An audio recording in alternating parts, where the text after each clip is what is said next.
It's like magic. Real coverage appears when you need it. No tricks. Get covered now. Click the link in the description.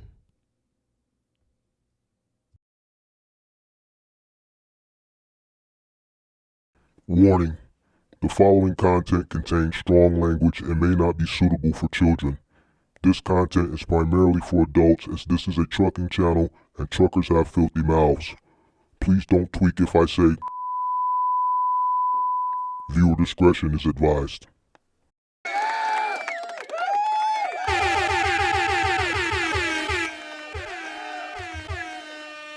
Sweet. What's up?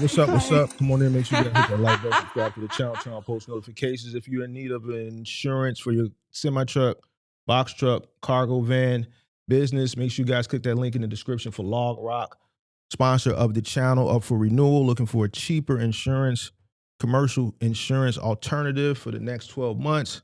Make sure you guys click that link in the description below for Log Rock, sponsor of the channel. Come on in. Make sure you guys click the like button, subscribe to the channel. Turn on post notifications. Sorry, I was having a little technical difficulties, man. This morning, I don't know what was going on, man. And I went live. I started hearing double music. Couldn't figure out where that was coming from. So I had to figure that out. Technical difficulties, man. It happens, man. I'm a one-man show when I'm live. When I'm live, I'm a one-man show, so I have to do everything. I got multiple screens I'm looking at. I got a bunch of buttons and controls I got to handle, so it can be a lot for one person when you're doing it on a more professional level. You dig what I'm saying? So come on in, make sure you hit that like button, subscribe to the channel, turn on post notifications. Let's see what we got in the building. Boom. All right, let's see. Shout out to Edie in the building. Shout out to Pippi. Shout out to the moderator. Shout out to Casey Harwell. Shout out to everybody representing the MGM gang.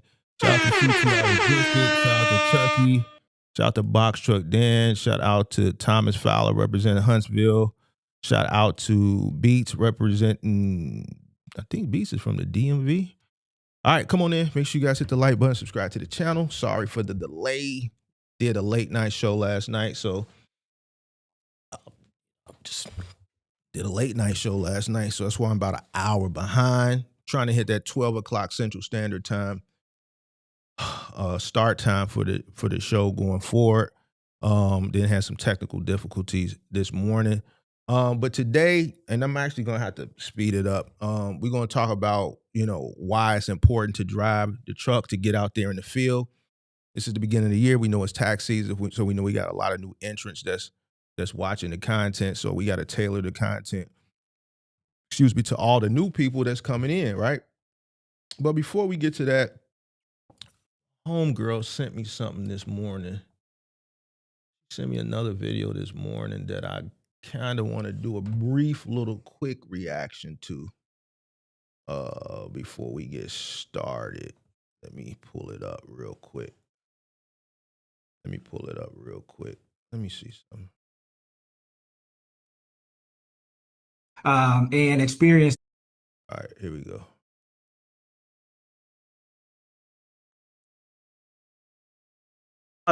That's their car on the right with its hazard lights on. Looks like they were coming from a girls' trip to Colorado and experienced a flat tire. And so what they did is they adhered to all of the traffic rules. They slowed down, turned on their hazard lights. Attorney Rodney Jones is representing two of the families, that of Lakeisha Brown of Galveston and Brianna Brantley from the Missouri City area.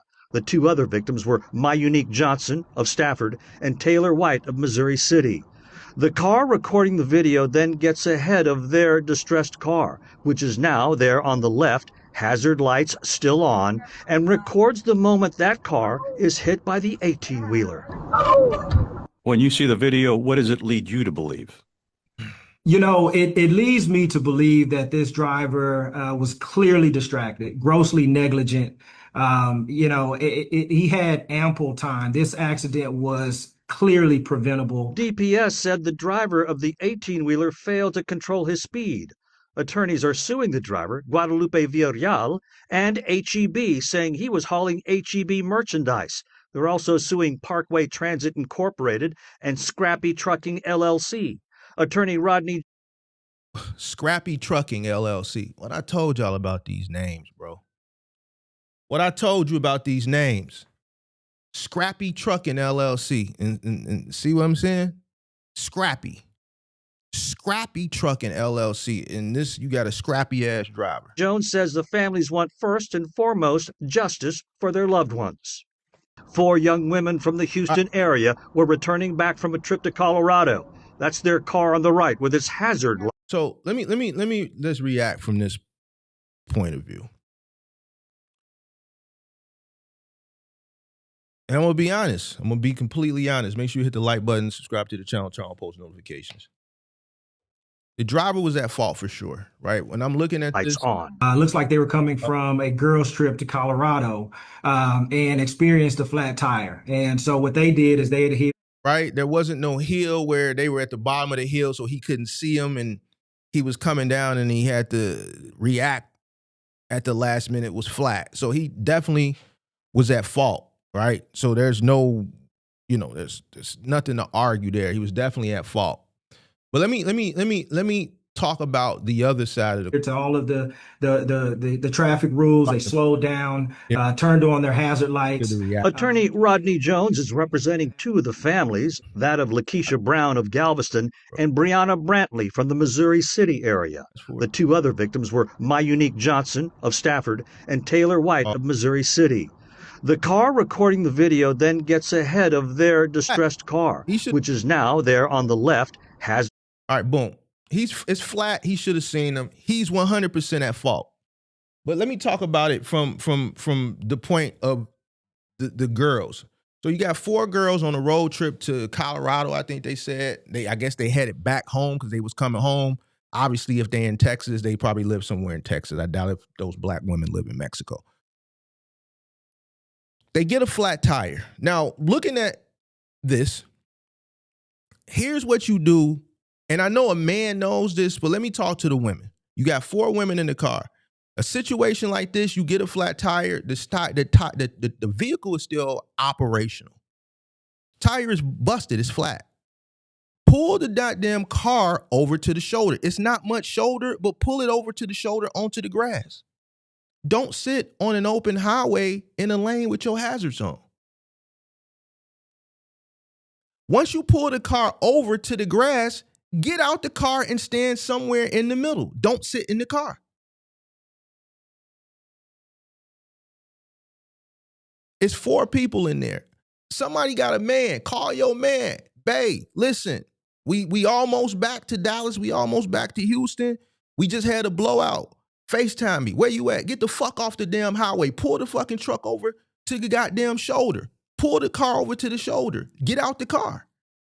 Don't sit on the middle of the highway and it's a goddamn shoulder right here.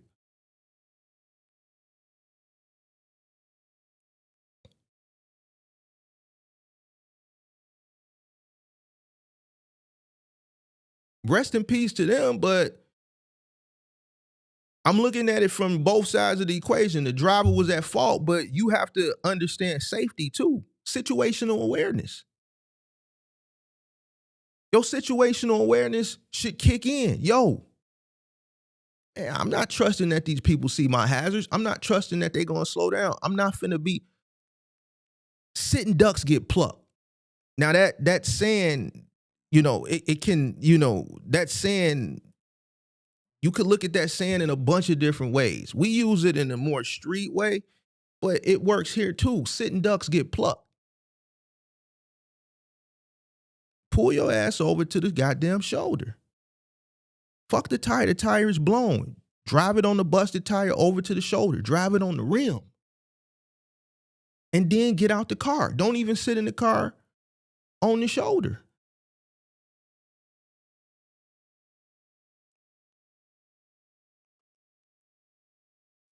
Four young women from the Houston area were returning back from a... All right. That's my reaction to that. All right. All right. Now let's get this show going. Let's get this show going.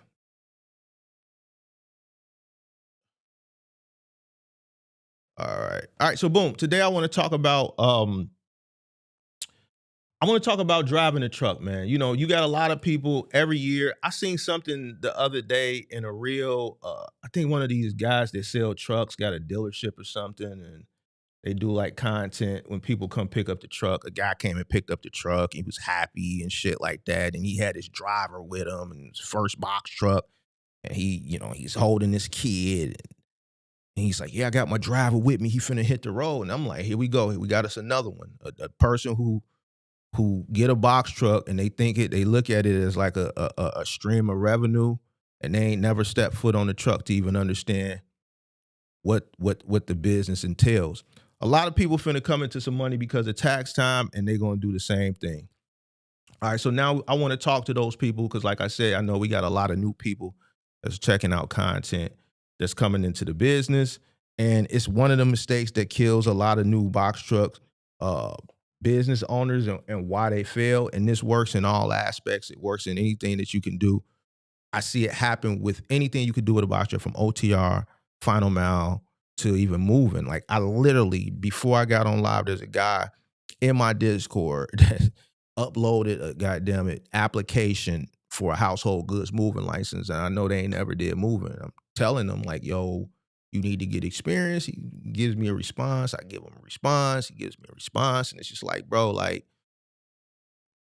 I'm telling you what you need to do, but everybody is, jumping from one thing to another. They try Amazon Relay. That ain't work, or it's not working as quick as they want. Then they're going to go OTR or vice versa. And then that ain't working, or they're not seeing the results of that. Then they come to me and then they want to do final mile. They want to do moving. They just want to jump into it. And I tell them, yo, you probably need to get experience first before you jump all the way in, but nobody wants to listen. Nobody want to listen, man. I don't understand it, man. This shit is crazy to me, man. You want to enter into this business with an investor mindset instead of an owner-operator mindset. In order to be successful in investing in anything, for the most part, you have to have experience doing it. I don't understand why you think you can buy a box truck and put a driver on it and expect to understand everything that's going on out there if you've never experienced it yourself. One of the most viral call-ins I did was with that 28-year-old. The ignorance, the green, you could just hear it all over his voice. He was so green. So green. The guy in my Discord that's in my market, he's not from my market, but he operates in my market. And he's got guys on his truck. And I'm breaking him down last week in the Discord because I already know with what he paying them. See, I'm from the crib. I'm one of them guys. So if you tell me what you paying two guys on the truck, and I'm like, okay, they working for that. It's an overlay for the underlay. He don't know what's going on. So as I'm asking more questions, because I already know they getting them somewhere. If they working for that, I know they getting them somewhere on the back end. Like, ain't nobody finna work for peanuts and not be finessing you some type of way. And I'm talking to you. I know you not one of them guys. I know you ain't You ain't him. I know you ain't from the culture. I know you don't understand the overlay for the underlay. So now I'm trying to dig, because now I got to figure out where they finessing. He don't know they finessing him. I know they finessing him just off what they doing for what he paying them. Sure enough, man, buddy ass clocking him the whole time he on the truck. He didn't realize it until having a conversation with me in the Discord that forced him to go look and dig. When you not out here and you ain't never been out here and you're hiring people that are experienced drivers or are experienced movers or are experienced final mile, takes a conversation or two for them to realize that you as the owner are green. So now they're going to take advantage, especially depending on where you at. If you in the big city like New York, Chicago, man, yeah, they're going to take advantage of you. You think they're going to keep it squeaky clean with you? Man, I'm working for a guy. He's green. He just started the business. He doesn't really know any better. I'm just going to just do everything by the book, and I'm going to help educate the guy that's paying me. No, they're going to take advantage of your goofy ass on everything I love.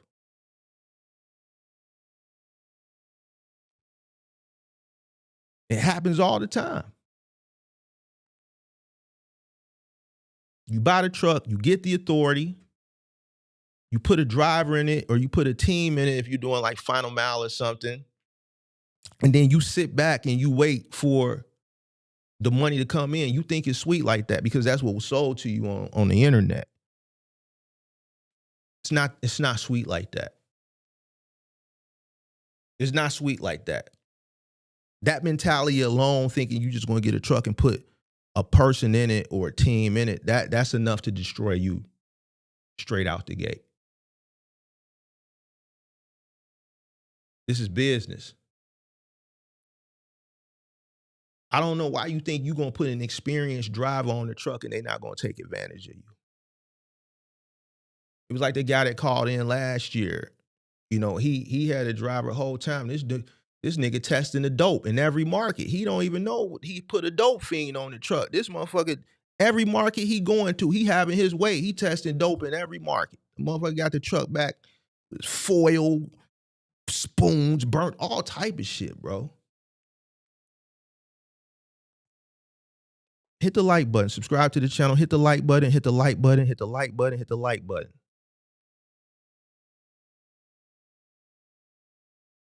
This whole thing is sold to you as, man, get a box truck. It's a stream of revenue. It's passive income. It's not. It's operational. It's physical. It's financial. It's logistical. It's not passive income, especially the first year. What's passive about it? What's passive about a box truck? To a real box truck owner operator in any niche, OTR, final mile, moving. Fuck it. Even let's get into some other things you could do with a box truck that we might not talk about often. And I don't recommend doing junk removal in a box truck, but if that's the way you got to start, then that's the way you got to start. What's passive about any of these things, bro? There's operations, there's physical labor, there's logistics that's associated with it.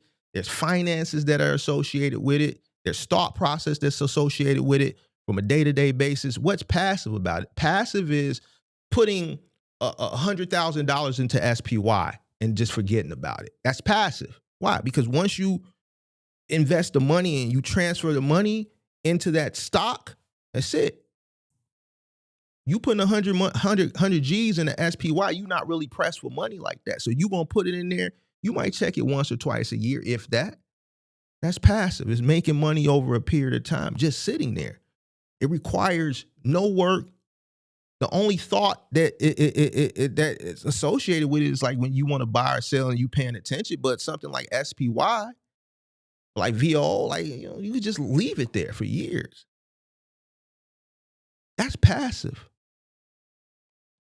Passive is investing into like a crypto during a bear market and then just dollar cost averaging in. You can just set that on a daily purchase or a weekly purchase or a monthly purchase or a bi-weekly purchase. Man, take $100 out my bank account on the 1st and the 15th of every month and put it in the Bitcoin or put it in Ethereum or put it in the Solana. That's passive. It's automated. Every first or every 15, how you set it up, or even daily, man, take $50 out and put it into Solana. There's no work associated with it. It's automated. I'm not even thinking about that. I ain't going to even pay attention to that to 2028. That's passive. There's no work associated with it on the day-to-day. There's no thought associated with it. I don't care if it goes up today, down tomorrow. I don't care if we go to war and it tanks. I don't care. Because I'm in it for the long run. It's a passive investment. That's for a long period or short-term period that is 2-3 years down the line. We're not worried about that. That's passive. Every day a box truck has to operate. If it's in business, it's operating every day. Every day there's a thought process, there's finances, there's money going in, money coming out. There's issues that could arise. How is it passive? Anybody that sells it to you as a form of passive income, they don't have your best interest. They just selling you an idea so you can tap in and hit the link below and buy a course or an ebook or mentorship. There's nothing passive about it.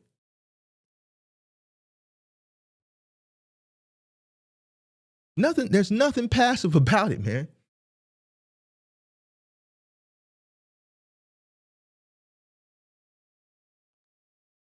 If you don't live it yourself, you'll never understand it. You got to live it to understand it. You have to live it enough to understand it, to be able to manage it.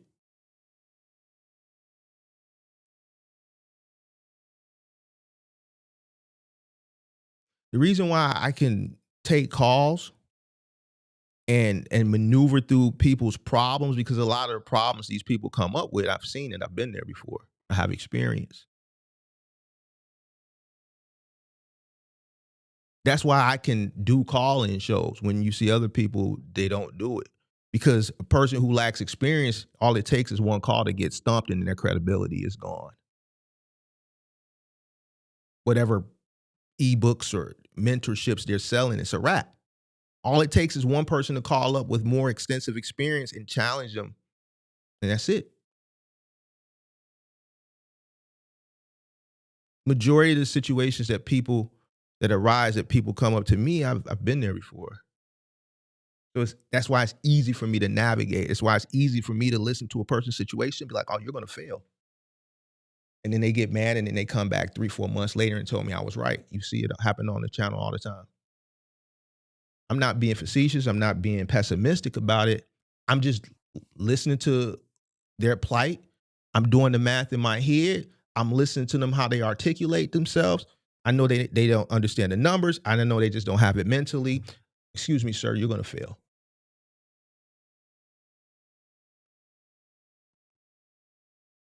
I've been there before. I've done it.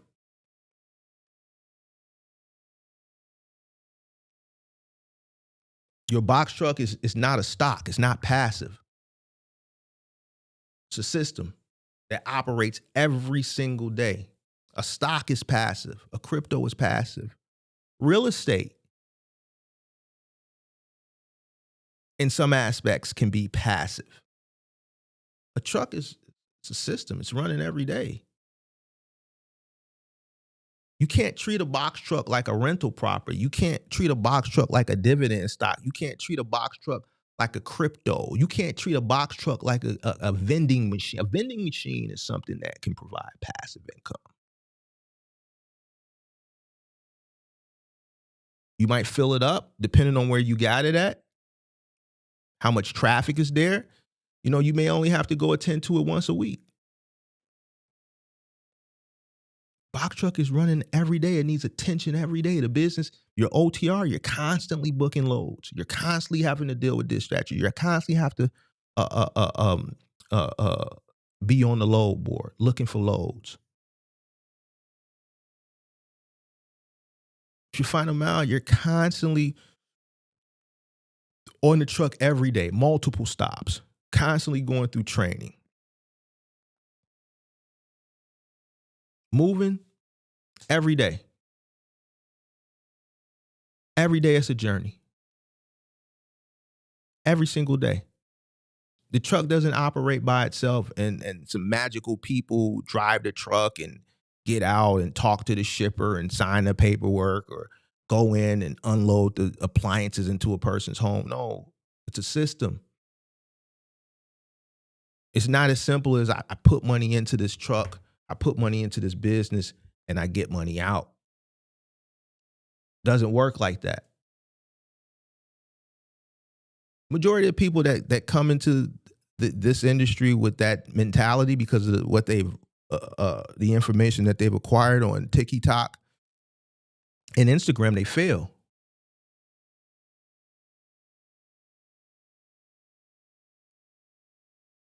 They fail. This system requires from an OTR perspective, sourcing loads. How is that passive? It requires managing time management. How is that passive? Monitoring and understanding driver behavior. How is that passive? Understanding if you're in final mile and moving, or let's say junk removal, customer interaction, so that you can train your crew or your driver on how to interact with customers. How is that passive? Understanding fuel. I know what trucks burn more fuels than the ones that don't. So now if I put a driver in a truck that I know is good on fuel, but I'm noticing that driver has to fuel up more often, and then I got Fleetmatic, so I'm going to look at the report, harsh braking, harsh acceleration. Now I can do corrective action. I know what to look for because I've been out there. I know my equipment. You cannot sell me no dream with my shit. A lot of people that get into this business, their drivers, their employees know more than them. That's how they take advantage of them. You can't tell me shit about my shit. I know the inner workings of my shit in and out, period. Type of person I look like letting somebody master my shit, know my shit better than me. But you got a lot of guys out there that's like that. I literally had a conversation with someone in my Discord last week because his drivers are more experienced in the business than him. And I knew they were manipulating him somewhere. Just off the strength of what he told me he was paying them and the experience they had, I knew. I said, bro, they getting you somewhere. I said, they getting you somewhere. And I found out where they was getting them. These niggas from Chicago, bro. You ain't from here. They working for you for that. And they got this much experience. Nah, they getting you somewhere. Sure enough, they was. I ain't never looked at his books. I ain't never been in this business. I understand the mentality of individuals in my market.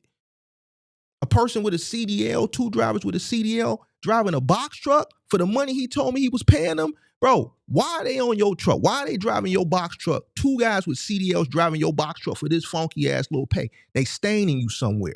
He didn't understand it because he don't understand the mentality of a nigga from the crib. I do.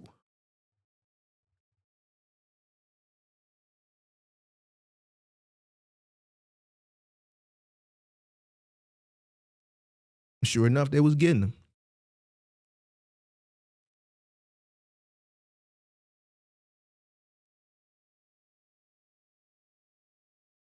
This shit ain't no game out here, man. This shit is real. A business is not like, especially box trucking, it's not something that's like, I don't know why so many people think this shit. I guess because the way they portray it on TikTok and Instagram, bro. Like, how do you know? You know what? One of the biggest things that hit a lot of people when they don't understand their truck maintenance. A driver will drive your truck and won't tell you they hear little things and things, or you'll drive your own truck. Once you drive your own truck, you learn the truck. So that way you can train someone else how to handle the equipment. Root inefficiencies. A motherfucker sends you off because you don't understand. Let's say you doing final mile on a local level. If you've never been out there and a driver calls you or a team calls you and say, yo,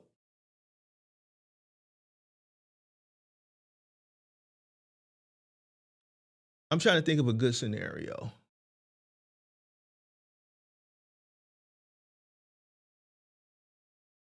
The couch won't fit.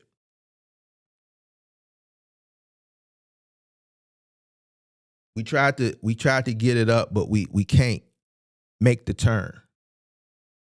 We stuck on the landing on the first floor.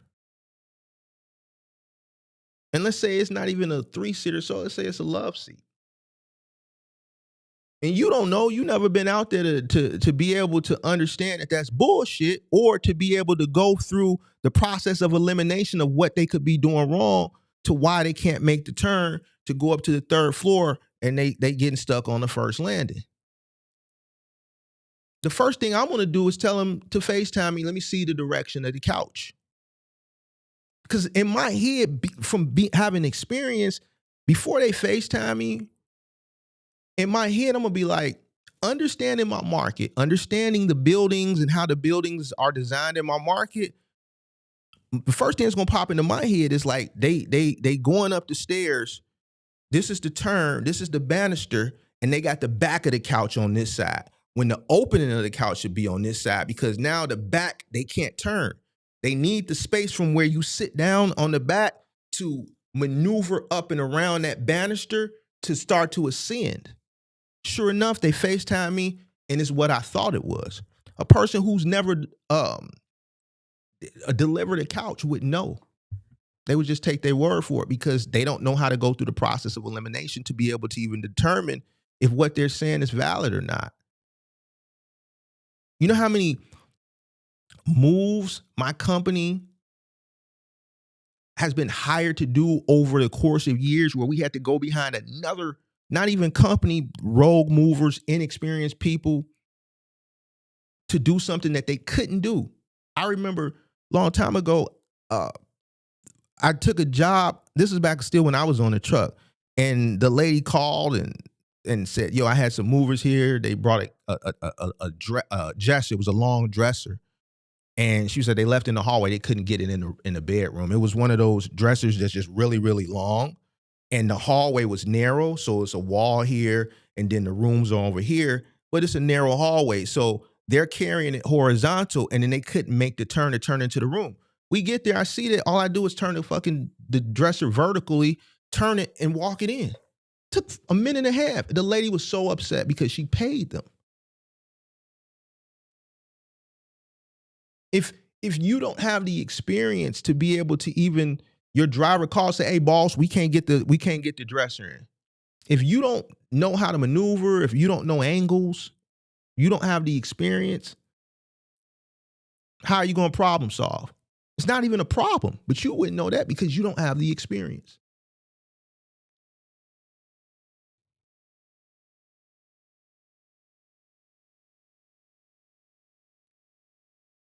Dispatch issues, you can't problem solve those. Compliance issues, you maybe get some of these compliance issues that you're having are due to you not being out there and understanding compliance. Claims, a lot of these claims, you don't even know that you could dispute them. You don't know what claims are valid versus which ones are customers just trying to get over, because you ain't been out there to understand the mentality of certain customers. And some customers will use the fact that they're having a move, or using the fact that they know they're getting some furniture delivered, to file a claim on a pre-existing issue.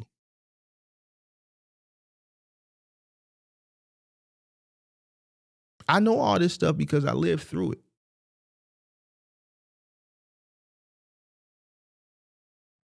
You can't decipher between something that was human error or something that was preventable versus not preventable. If a person presents you some type of damage or some type of claim, if you've never been out there, how can you exercise corrective action when you can't even, when one, you haven't trained them on the correct way to do things yourself? You can't even tell them why they did what they did, why it happened, and the correct way to go about doing it so that it doesn't happen again. Because you don't know yourself.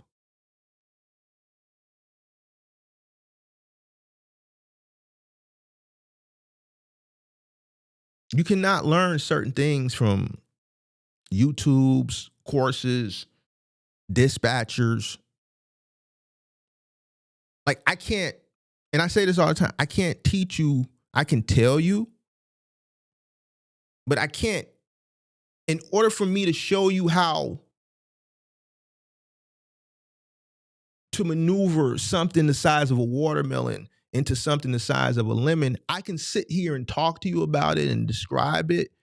But in a situation like that, the only way you're going to get the full understanding is if I showed it to you hands-on. Look, you see this part right here? See that doorway? We got to come in on that angle. And right when they get there, boom, you turn it. I could tell you that here, but if I'm there and you're actually looking at the doorway and you see me with the couch, when it's not going to go in straight like that, but then right when we get to the doorway, you see me airplane that bitch. Boom, like that. Boom. It's a reason why we carrying it straight like this, but right when it's time to go in the doorway, we turn it a little bit. My movers and my final mile guys know what I'm talking about because we need that clearance, so we going to go like that.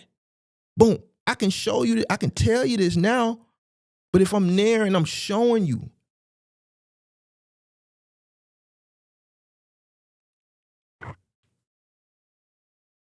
so if you've never done it, how can you explain that to a worker? You wouldn't know. They'll just call you and be like, man, we can't get the couch through the door. FaceTime me. And you see them just carrying the couch. They got it upright. They turn it. Boom, boom. See, it's not fitting through the doorway. It ain't fitting through the doorway. All right. Yeah, you're right. I see it. All they had to do was this. Just turn it like that. He wouldn't know that because he never been out there and did it. Now you got a bad review because they're going to call Big Mark or they're going to call Moving Company Hustle.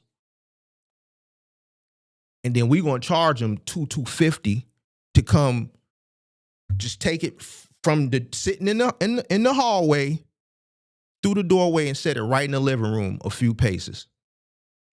And then they paid you, but then they paid us to come do something that you should have known how to do. And we're going to make it look real easy because it is easy.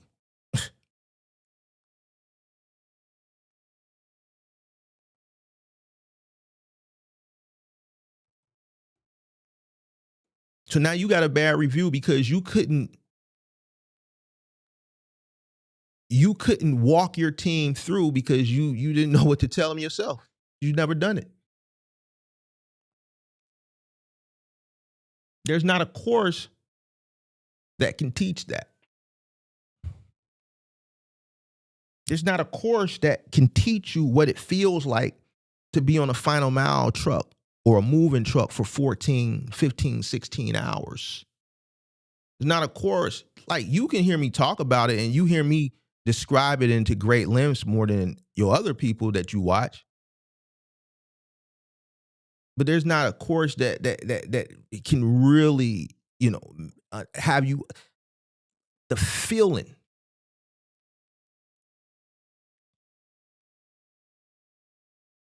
Or how quickly that gross money that's coming in, that profit, evaporates.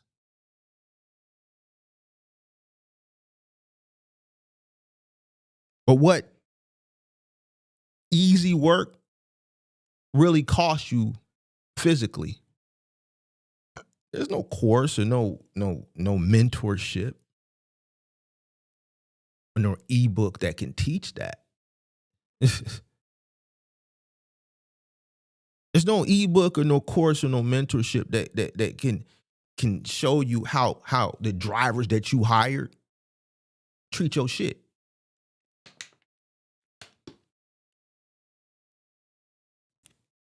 Ain't shit they can teach you how drivers treat your shit because they don't own it. It's not theirs.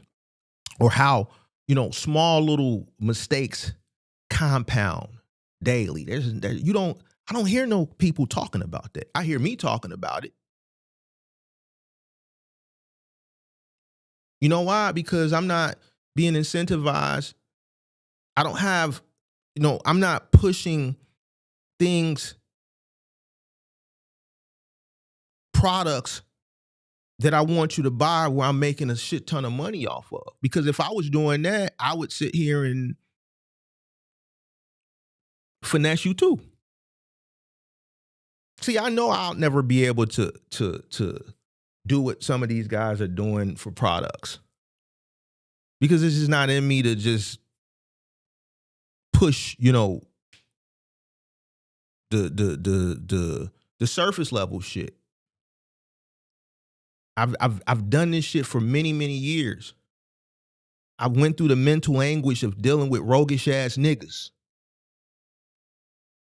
I went through the physical aspect of being in two very labor intensive niches that you can do with a box truck, final mile and moving.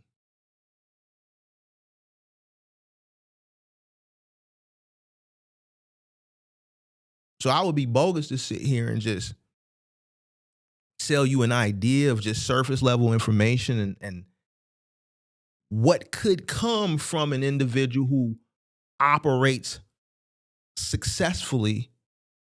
But I would be Bodine with the experience that I have, not walking you down the path and the journey that, ultimately everybody has to go through to get to that point.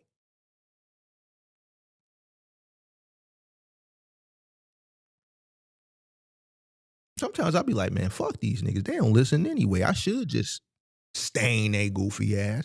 But then, the integrity in me won't allow me to do it. You dig what I'm saying? I just got principles and morals. You did.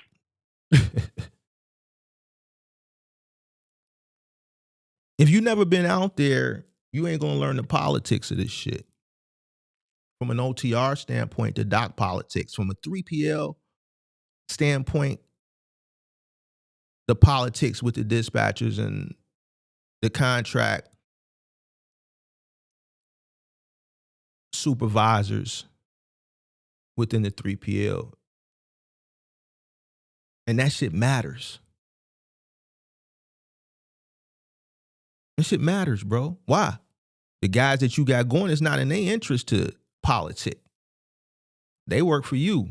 They like robots. You tell them where to go and what to do and they do it.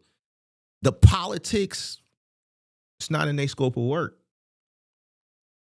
They're not going to go above and beyond the politic for you to get you more business within that 3PL or with that shipper.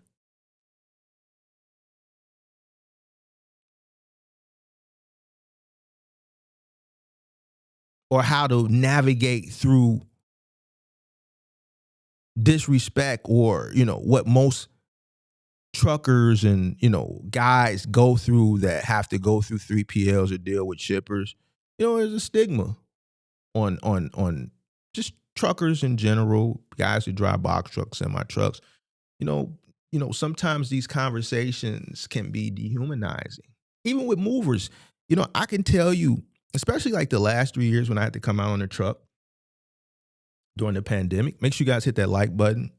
Just going into people's homes, moving them, like people, you got some good people, but then some people will look down on you. They don't know I'm the owner of the company. Like I've been in people's homes, providing them a service, doing the job, and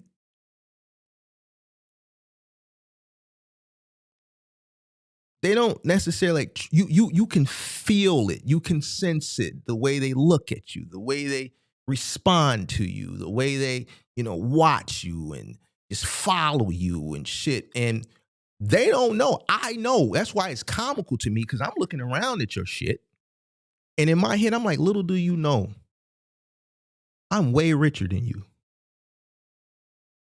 I have way more money than you. I live way better than you. You're looking down on me because I'm here providing a service. I'm carrying your shit. I'm charging you, and I'm making a handsome amount of money because I'm hitting you upside your head. But you look at me as a dumb mover. Whole time, Whole time, I'm living better than you. So, because I've been out there, I understand it. So when a person calls me, because it's happened, man, Mark, this customer is racist, man. Bro, man, they following us and da-da-da-da, and they complaining. I know how to effectively resolve or communicate with that employee and calm them down, because I still need that job. I need that move done. I need that money, man. I need that money, man. I hear you, because I've been there. So I have that understanding because I know what it feels like. Look, and you already know how they is. They Chinese. They Pakistani. Because it comes from certain ethnicities. Listen, I'm just telling the truth. It's facts, nigga. I've dealt with this shit, and it's always from the same two ethnicities, bro. This is my experiences. This is my experiences, and it's consistent over the course of years. It comes from them two people. Listen, this is how I'm telling the brother. Listen, man, you know how they is, bro. Man, we in there, man, getting to this money, man. Don't let that shit get to you, big dog. Just let them follow you. That shit ain't hurt you, bro. You know they don't like us. You know how it is. They ain't never seen, man. Come on, bro. You know it's 3 niggas in there. This is how I'm talking to them. It's 3 niggas in their crib, man. It's probably the closest they ever came to black people ever in their life, bro. And we dealing with their personal possessions. I understand the individuals that work for me, so I know how to communicate with them. I'm not on no super duper corporate shit, bro.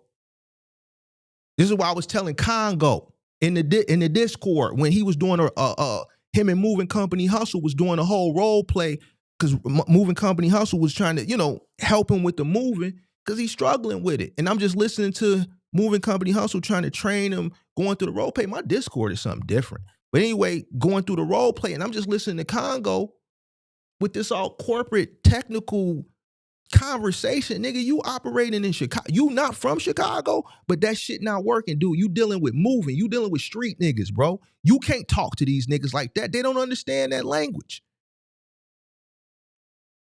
This is how I'm talking, man. You know how they is, bro. You know they don't like it. This is the first time they probably been around some niggas ever in their life. This close to this niggas, and you in there dealing with their shit. You know what they tell me? You right. You right. Man, listen, bro, we in there getting to that money, man. Don't let that shit get to you, bro. Man, you know how it is out here, man. Just get to that money, man. Do the move. Keep your head down. Ignore them, bro. I don't brush them off. Oh, man, you tweaking, man. That shit in your head, man. Man, bro, that shit in your head, man. Man, come on. I don't believe that shit. See, a motherfucker who ain't never been out there and experienced that shit, that's what they would say. I've been out there. I experienced it. So now I have to resolve the issue, because I have to get them to a peace of mind, because I don't want them to walk off the job. I still want to get the money, but I understand. This is why I'm taking the time to soothe them and give them a peace of mind. Person who ain't never been out there wouldn't know what to do, because they never experienced it. They wouldn't know that is an actual real thing. You wouldn't even be able to tell me the ethnicities that do that shit the most. The Chinese and the Indians and Pakistanians. And I ain't lying. Anybody that's in this industry that has to go into a person's home, I'm guarantee you they'll agree with me.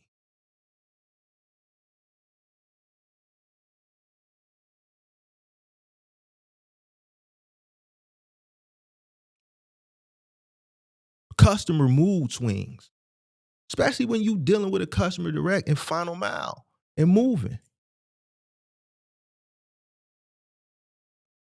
Moving, final mile, not so much with OTR. I'm not talking about OTR right now. Moving, final mile, you dealing with people closely. You're dealing with their prized possessions, their personal belongings in their home, their safe haven. You're a stranger. There's a corporate customer for a media channel here who did a cooking show, and she would always call my company to do the work when she did like on-site shows and things like that to deal with all the culinary equipment and shit. I'm not gonna go into who she is. I mean, you could put two and two together to know who I'm talking about. The reason why she found us in the first place is obviously she kept going through people, and she's just a hard lady to deal with. She's a hard lady to deal with, but she understands she's very particular. So with understanding she's very particular, and she understands she's very particular, she always, when she found my company, I had a guy, Andre, that went out, and believe it or not, Andre suffered from bipolarism, but he had patience when it came to customers. Some guys didn't have patience as it pertained to particular customers. So she always requested him and his team. She understood early on why he was in a lead position, because he was a guy that was no nonsense. And anybody that went out with him, he was going to lay down the law. He's under the act. He one of the guys, and anybody that's out with him, listen, that man called me one time like, bro, I'm finna drop Buddy ass off at the train station. We'll finish the rest of the day. Shorter man. Buddy, I ain't dealing. I'm gonna drop him off at the train station after this move. On everything I love. He's one of them. You won't find guys like that no more. But she was like, man, send him and his team all the time because he's patient with me. I know I can be a lot to deal with. I'm very particular. Everything has to be right. Why? She's on national TV. So we can't have no errors. We can't have no damages because everything is on time. We don't got time for no damages because we ain't got time to fix shit. Everything is on a time crunch. And everything has to be perfect. Why? Because she's on national TV. Image is 50% of everything.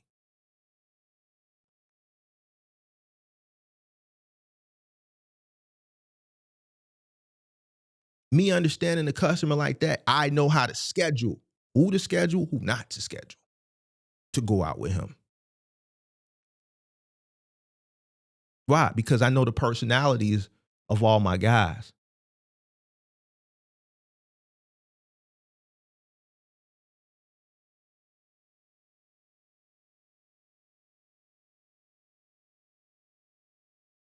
Theft. This is what the guy was dealing with in the Discord last week. This is what was happening that was unbeknownst to him. Because I'm like, yo, these dudes is working for you. They got CDLs. Driving a box truck for you. Why? And you paying them how much? He said something like 5 cents, 25 cents, 20 cents, some crazy shit, bro. Something ain't right, bro. Why would 2 CDL guys drive for you for this shit, bro? I'm like, bro, they getting you somewhere. They getting you. They getting you. It was still in time from them.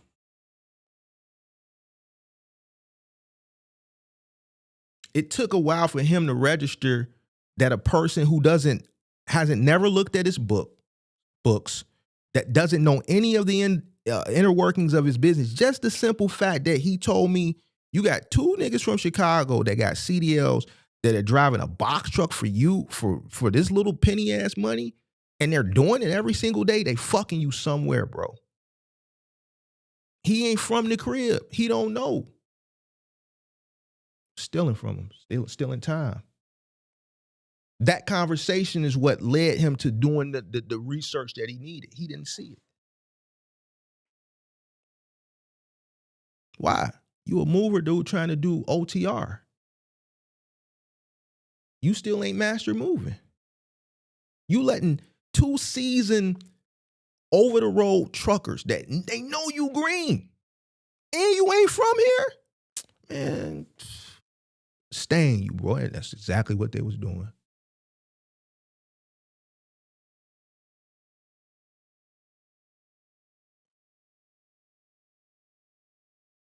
If you've never lived it, you're gonna always underestimate it. You're gonna always never know what was you're not gonna know what's going on. from a time perspective, a cost perspective, a theft perspective, a fatigue perspective. Listen, I know how much I can push a guy. I'm not taking no for no answer, bro. If I know you've been on a truck, let's say a moving truck, and you had 3 moves that day. The first move was a 1-bedroom. You a 3-man truck. The first move was a 1-bedroom to a 1-bedroom. First floor to first floor. That move is done. It took y'all 2.5 hours. Then y'all did another move. It was a 1-bedroom, a first to a second floor. It took y'all 3 hours to do that. 3.5 hours to do that. Y'all on y'all third job, but I get a call from a customer who got stood up by a moving company and they lease is up today and they got to be out and they begging. It's the first of the month. Yo, I can do it. I got a crew that's in the area, but they on their last move of the day. So, I mean, this is pretty late. You know, I can take it, but it's going to be at a premium. Man, I don't care. I have to be out. The other person that's moving into the unit, their truck is sitting here. I'm so embarrassed. I don't know what to do. Every moving company I've called so far is booked. I've been looking for movers all day. My move should have happened at 9 o'clock this morning. I called a team. They on their third move. Now remember, they had a 1-bedroom, first to first, a 1-bedroom, first to second floor, and then this third job is a goddamn, let's say 1-bedroom, a first to a first. So now, from experience, that's an easy day. First move was 2.5 hours. Third move was 3.5 hours. And this another 1-bedroom first to a first. And I call y'all just to see where y'all at. I already see on the GPS y'all at the drop off. Y'all been there 45 minutes, so I know y'all about done. You 2 hours and 15 minutes in, y'all probably got another 15 minutes. Yo, what y'all, where y'all at with it? Yeah, we got about another 15 minutes. We just got to get the the truck is clear. We just taking out the boxes right now. We got about another 15 minutes, and then we're gonna be calling it in to close it out. Check it out. I got a lady that's right around the corner, bro. She got a studio that's in a guarding unit going to a second floor. I need y'all to go do that. Man, bro, we did 3 already. Look. I'm charging her a premium because it's short notice, last minute, right? I'm charging her a premium. I'm going to give y'all an extra $20 an hour, man. I need this shit done. If they still give me flack, bro, either you do the job or I'm going to give you a week to think about it. I'm already to incentivize you. I don't give a fuck about what you got planned after work, bro. You right there. This lady finna pay $100, $150 more an hour, whatever it is. I'm incentivizing you because I don't feel like going back and forth with you, so I'm already incentivizing you to persuade you to do it. Obviously, I'm charging more, so I'm gonna pay you more. But if that's not enough, bro, listen, the truck is there. I need this money, bro. I need that money, bro. So the choice is yours. Matter of fact, who else on the truck? Dre on the truck? Hey, Dre, I got a customer, man. They want to do this, da. Yeah, I'll do it. If the other 2 dudes want to do it, y'all think y'all can do it without him? Yeah. Hey, put him back on the phone. Hey, man, Dre and them finna go do it, man. So you need to call you a ride or get on the train or something. They gonna once y'all finish this shit, they gonna go do that move. Now, you know why I'm forcing them to do it? Because I know they had an easy day. Why? Because I've been out there. Now, let's say their first job of the day was a third to a third. And that job started at 9 and it took 6 hours. And let's say I only had them scheduled for 2 jobs because I knew their first job was going to take some time. And then let's say their second job was a third to a second. And they've been on that job 3.5 hours. I see that they at the unload. I know that crew is going to be tired more so than the scenario that I gave in the first. So the likelihood of me even calling them, presenting this to them is low. Because I know what they've been through. That first one took 6 hours. That's a third to a third, bro, for a 2-bedroom. You know why? Because I've been out there, bro. I know what that's like. I'm leaning on that other crew. I don't want to hear I'm leaning on them, I'm chastising them, I'm threatening them. Bro, don't turn it down if you want to. I'm gonna give you a whole week to think about the decision you made. You sure you want to do that? You sure you want to play them games with me? I'm not gonna do that other crew like that. The reason why I can play that game,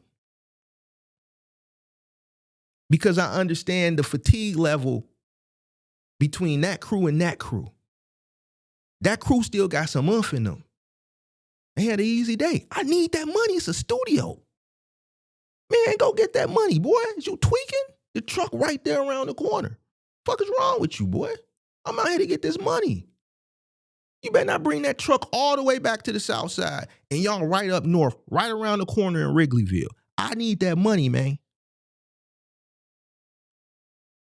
I know how to rule with fear. I know how to lean on a motherfucker. Tell me no. I'm going to give you a week to think about it. Y'all don't believe me? Ask Rob. Go back to the content from 2-3 years ago when one of my employees came up. He said when he got started, he learned everything from me. He didn't like it. Mark is an asshole. But I realized why Mark was an asshole. So I started doing the same shit. I'm going to take you off my schedule for a week, and I'm going to let you think about it. Nobody's going to dictate to me. If you own my truck and there's money coming, I need you to go get this work, bro. A person who ain't experienced wouldn't know what to do. They wouldn't know how to decipher which crew to call, which crew to lean on, or how to even lean on a motherfucker to get them to do what you need them to do.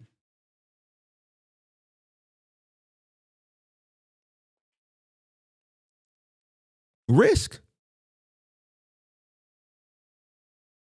Final Mile Moving, I've always had A, B, and C crews. My A crews, they're my killers. Hit the like button. We got 80 people. We only got 40 likes. That's 50%, but let's get them likes up. I got A, B, C crews. A crew is my killers. Them the best of the best. My B crews, them the moderate crews. They good. But they can be fair weather a little bit. They'll be good on the work, but then, they might, I might not be able to squeeze, a last minute up out of them. Some days they may, some days they may not. They might have a little bitchiness about them. Or, one of them may sneak and try to smoke weed on the truck. That don't mean the work ain't good. It's just they got some little inefficiencies about them that don't qualify. Them A guys, they're my killers. Them the guys that I send, like on the example with the lady from CBS. Them the jobs where I send when we get professional athletes. Because I know they're gonna go in there and they're gonna present themselves professionally. I don't have to worry about them being fanned out and shit. I don't have to worry about anything being broken because I know we're dealing with a professional athlete, so I know we're dealing with a different level of decor, more costly, more expensive. There's more liability at stake. We're not dealing with just standard natural wood floors, click and lock wood floors. We may be dealing with a motherfucker who got cherry oak wood, marble slab, some different shit, not tile, slab. See, I know that I understand this because I've been out there in these different scenarios. I'm not putting a B-level team, or damn sure ain't putting a C-level team on something that's a lot of liability at risk. It's an A squad. And I got the C squad. C squad ain't doing what the A squad doing. They not doing what the B squad doing. You know what the C squad doing? They doing some shit like a container store. They doing some shit like floor and decor, some simple labor shit. Or I might take a C guy, put him with an A squad. Hey, I need you to take this C guy and just have him do the boxes. He's a mule for the day. Obviously, not to have him lift no furniture. He ain't maneuvering nothing. He's a mule. Put him on the boxes. All he doing is carrying boxes up and down flights of stairs. He's a mule. This is where experience comes in, to know how to schedule people and know how to maneuver people, understanding people's skill set. Just because You suck. You may not suck all the way. You suck, but you got something in there I can use. Man, he can be a mule, bro. Man, just make him carry the boxes, bro. All we need him to do, man, so that you don't got to worry. Y'all focus on rapping this shit. You focus on taking doors off for Final Mile, dealing with the customer. He don't got to say shit, man. He going to be on the truck doing this, man. Just have him be a mule, bro. Whatever you need him to do, we're going to use him. Man, pretty much if you came to Big Mark for a job, there's a 9.7% chance you're going to get hired, bro. And I was just telling Buddy that in the Discord. Everybody that came to Big Mark and that wanted to work, I hired them. But I'm like, you are in a situation, you not from here. I know how to control motherfuckers from here because I grew up here. I'm from this market. So I know how to use people and find the good things in them and use them where I need them. That's a skill that you have to learn from being in the field. You know what? It's hard to come by people. So I may have to, the people that are coming, I may have to find the good qualities and the good characteristics in them so that I can utilize them somewhere. A person who's never been out there wouldn't understand that. If you came to me, there's a 9.7% chance I'm gonna let you come on. It was a guy that came to me. He turned out to be really good. His name was James. That nigga came to the office and he started crying during the interview. He started crying. Now, mind you, I didn't know, you know what I'm saying? He worked at the car wash. There's a car wash on 81st and 76th and 77th and Stony Island car wash. It used to be Quality back in the day. And I was taking one of the big boys through there. So, you know, spaceship coming through that bitch. He remembered me. So he came and he's like, yeah, you come to the car wash, man. I wash your car. I'm like, oh yeah? Quality? It was Quality at that time. He's like, yeah. I'm like, okay. You don't remember me? No, I don't remember you. So, you know, I'm going through the regular interview with him. And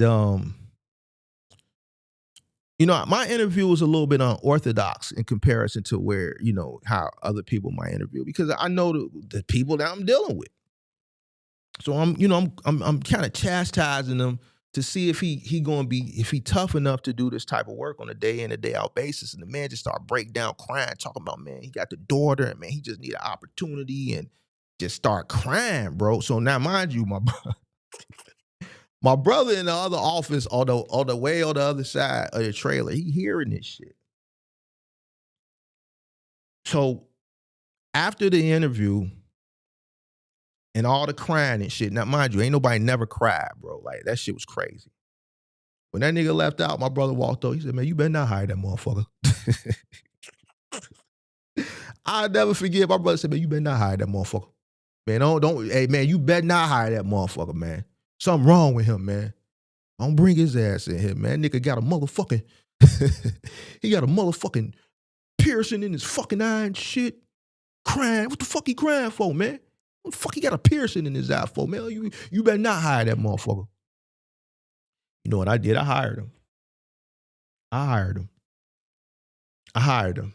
And, you know, he turned out to be a, you know, emotional motherfucker, man. But, you know, still a street guy, just trauma, you dig? And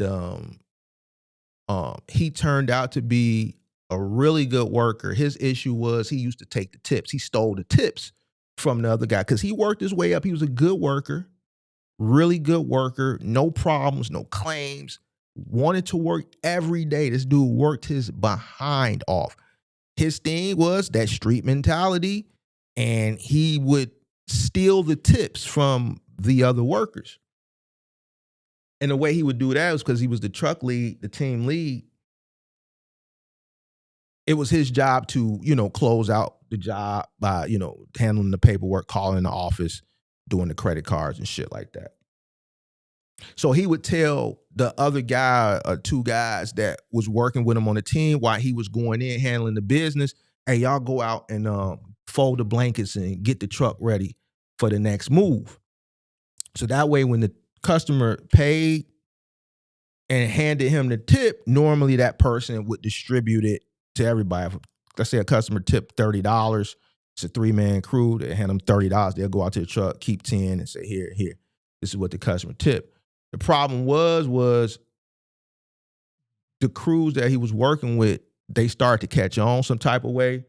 And it started to be an uncomfortable closing process, because now if a person is paying, mind you, we black people, most people in my market that hire movers are white or other. So now you got the way the business is normally handled, maybe in the kitchen or maybe in the foyer at the front door, a smaller confined space. So now you got 3 big burly black motherfuckers in this hallway or this kitchen, just standing there looking while James is doing the paperwork, and they just standing there looking, right? Because they want to see if the customer tips and how much they tip so that they can't be taken advantage of. So I had to do a whole investigation on that. And I found out that he was stealing, but this comes in with just, experience there. Like all this shit you get from being in the field.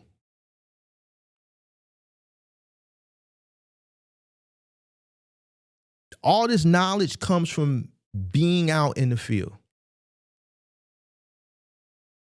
And I lost my train of thought with that story. I don't know where I was at with that story, so I'm just gonna move on. I was going somewhere with it, but wherever I was going led me to telling that story, and I just forgot where I was at. But so risk. I guess that right there is just human behavior, understanding the people that work for you and with you. And that, even with me just saying that, I never told people you work for me. I always said, we work together. You work with me. We work together. I always use words of teamwork, right? And I learned that from not being in corporate jobs back when I was at the Gap and at Target. I learned that actually when I worked for a small business owner here in Chicago at a clothing and cell phone store. The guy's name was, the people already didn't figure it out from Chicago who it was, Jamal. Because somebody came in my comments, man, you talking about Jamal? Because I thought I remember you from some. So yeah. But anyway, when I worked for him back in the 2000s, in the late 2000s, that was something that I used to always hear him say, and it stood out to me that he would always say, we. And you wouldn't believe how, I don't want to say it makes a person feel good, but it makes a person feel a part of something. And just those little words of, I guess affirmation, or just, just those words of, just including somebody in, that little bit will encourage a person to go a little bit further, a little bit more above and beyond. So,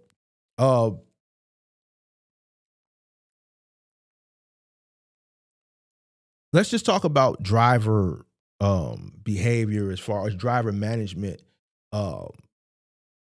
with no experience. And I've kind of been talking about it, but like, you can't trust people, bro. Drivers gonna lie.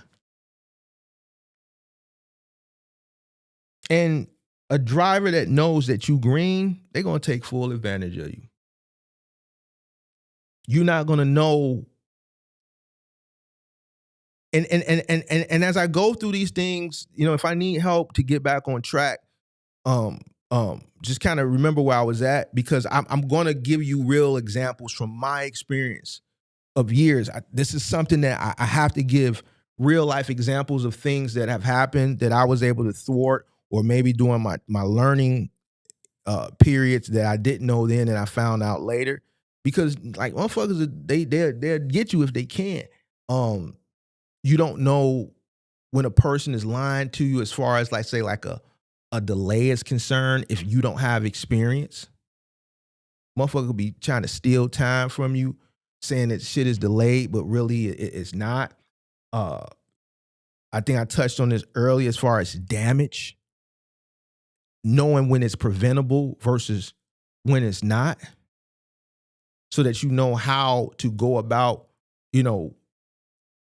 corrective action, or if you have to charge that back or not. It's just some things that I know just aren't preventable from being in the field. But you'll have a person who's never been in the field that'll just think, no, you were clumsy. It's not true. It's not true. There's things that just are not preventable. You have a choice to make. Even with that being said, and I'm finna go off somewhere else, so God help me, let me remember. Customers will send you off. A person who's never been in the field is going to believe this whole fucking shit that business culture pushes on you, that the customer's always right. That's not true.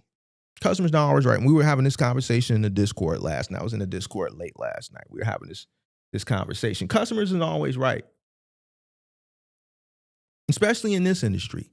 Hospitality, customers always right, regardless of what it is. The restaurant industry, customers always right, regardless of what the situation is, whether they right or wrong, customers always right. In this industry, no, the customer's not always right. But if you've never been in the field, you're going to take the customer's word for it, even though your crew is telling you different. You ain't been out there.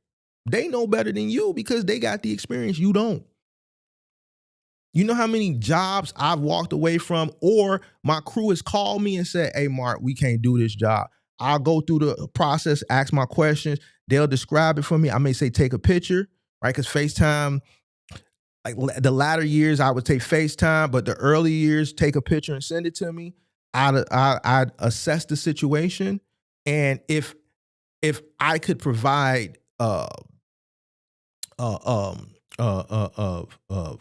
coaching on how they can get the job done, if I seen that, you know what, this is still possible. But in most cases, it wasn't. I said, all right, either tell the customer this or put the customer on the phone, right? Because I've been out there to know that what they were saying when they were calling in was valid.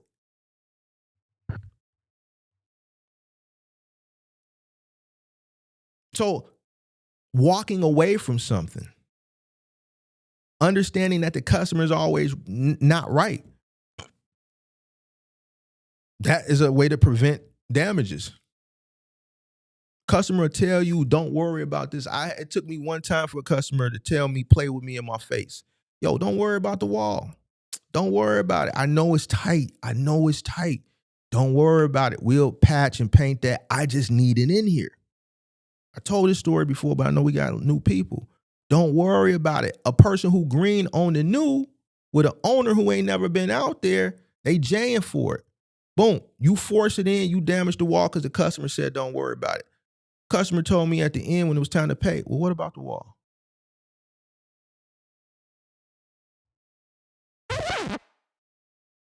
Wait a minute. You said 20, 30 minutes ago when you said don't worry about the wall. Yeah, I know, but you guys are the professionals. You didn't have to do it. I swear to God, the man played with me in my face like that. Play with me in my face. Told me one thing, but did it. And then when the job got done, the man switched up on me. Said, man, you didn't have to do it. I know I told you. And he was like calm and cool. Like, yeah, I know, but you're the professional, man. You didn't have to do it. You could have said no.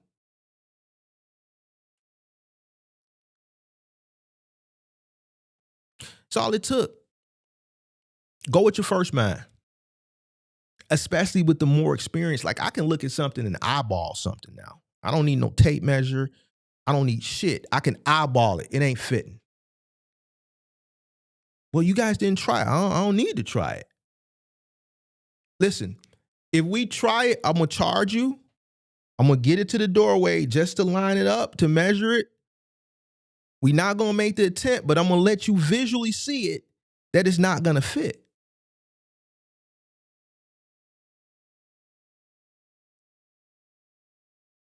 And we're not going to make the attempt.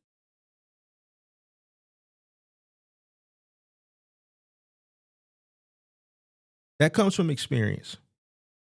That's something that you have had to go through and live through an experience to be able to train and understand when these situations arise, when you're being called from your team in the field to know how to go about it.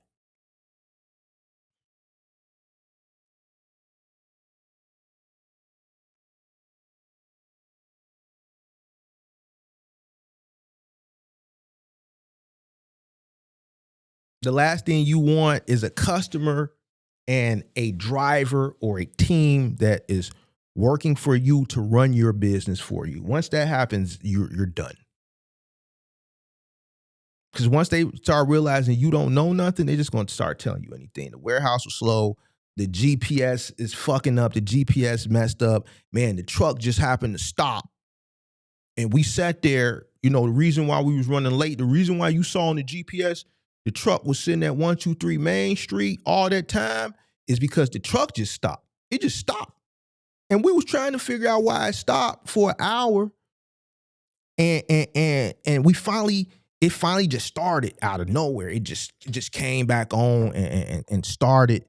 And then we went, but that's why we was late.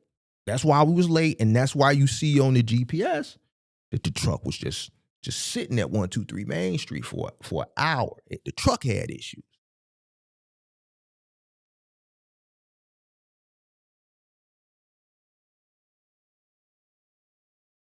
What you gonna say? The reason why they playing with you like that is because they know you don't know no better. Traffic killed us, man. The traffic, man. Traffic. They know you ain't got no tracking on the truck, so they just telling you anything. Every day it's traffic. It's 11 o'clock in the morning and they in the boondocks in the suburbs somewhere. They talking about traffic. How you gonna handle that? What you gonna say? They know you green, that's why they playing with you like that. Man, it was traffic, bro. It's traffic way out there. Man, you surprised us too, man. Whole time he laying up. He came to work, picked up the truck, and went back home and went to sleep because he was too busy fucking around with the broad last night. He was tired, so he stained your goofy ass. He came to the work, got the truck, and took it back home and laid down, got him a quick hour in because he was tired. He was tired. So he went home. He know you don't know no better. You don't know where his baby mama live at. So he went to his baby mama house. And he didn't just go to the baby mama house and lay right down. You know he had to get him a quick little quickie in real quick. He got him a quick little quickie in real quick. Whole time, got your truck, your customer waiting, and your goofy ass don't know what the fuck going on because you green anyway. You was a sucker. Because you never been out here to know. That's why they playing with you like that. Man, you just be surprised the type of shit I have to train people on. Like for real, man. As soon as a lot of these guys, man, and then to like y'all guys that's like, y'all, let me say something to you real quick. I told you I was going to venture off a little bit. Listen, a lot of y'all guys that come from like different walks of life, you know, tech and IT, and no point intended to nobody in particular, but I'm starting to notice a little trend. You guys coming from just different little, you know what I'm saying? Like, let me tell you something. When you're dealing with like guys that's dealing with this, it don't matter. OTR, final mile, moving. There's certain types of guys that do this work, bro. Especially when you in urban cities, there's certain types of guys and there's certain type of mentalities. It gets a little bit more extreme once you go into the more labor stuff, like final mile and even more with moving. Like, yo, like you got to have a certain type of mentality, bro. You dealing with individuals that come from a place of survival. Some of these guys have backgrounds and they used to manipulation. They used to manipulating people as a form of survival. And as soon as they see a weakness in you, they are going to take advantage of it.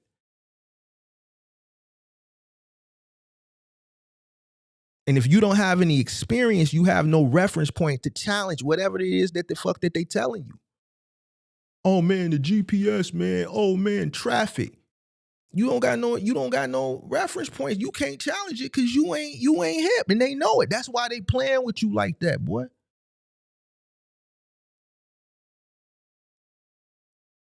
Some of the shit, man, motherfuckers tell me when they come to me in my Discord, I'm like, man, motherfucker ain't never played with me like that, boy. They playing with you like that because they know they can. You ain't set up. Your systems ain't set up, and you don't have the experience to be able to decipher what the motherfucker is telling you is full or not.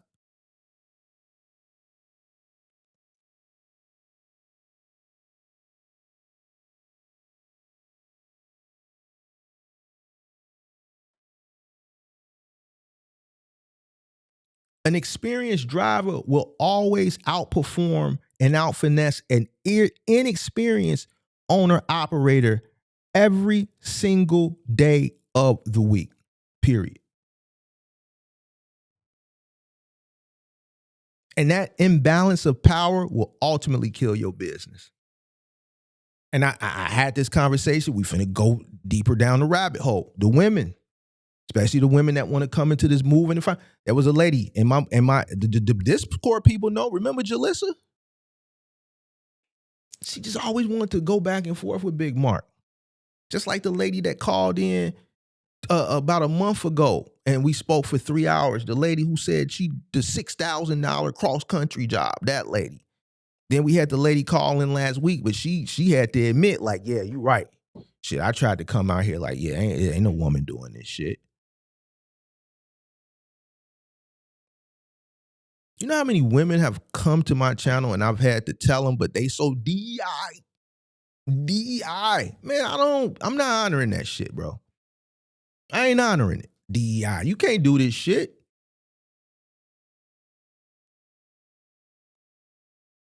How can you effectively train a man and tell a man how to put some heavy shit, put 6 big ass boxes with a hump strap, put them boxes on the edge of the truck, throw a hump strap around a bitch, tie it up, hunch over, and go up 3 flights of stairs with 6 fucking boxes on your back? Tell me how you can effectively do that. And then when motherfucker damage some shit, hold them accountable when you ain't never did it yourself. They know you ain't did it. You can't tell them nothing. Man, I had a lady, MD, came to me. I told her, I said, man, you need to get a man to be a liaison between you and your workers. She came back months later and she said, Mark, I had to admit and just stop and listen to what you were saying. And I did that. I had to go hire a man to be a liaison between me and the workers. And I instantly saw a difference. Like, man, I'm not just up here telling you shit just because it sounds cool. I'm telling you what it is because this is what it is. I'm not respecting, man. I wish if I went in and worked for a woman and she tried to J down on me about some shit that I know she couldn't physically do, man, I'm not honoring that because I know you can't do it.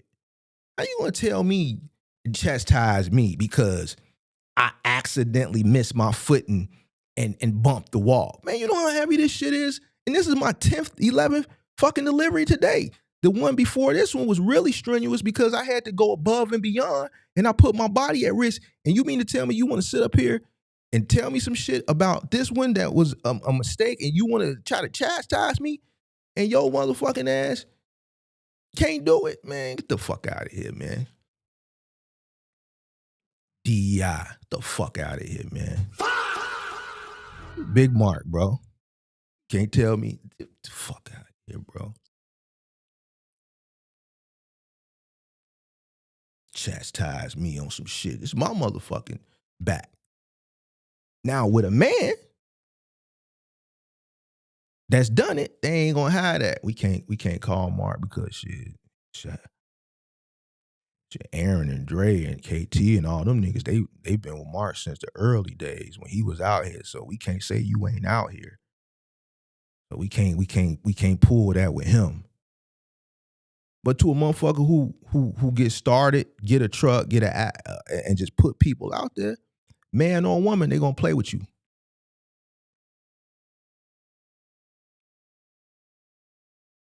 And you ain't gonna be able to tell them what they did wrong to correct it.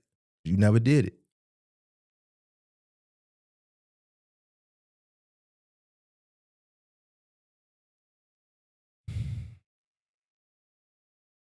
So you gonna always get challenged.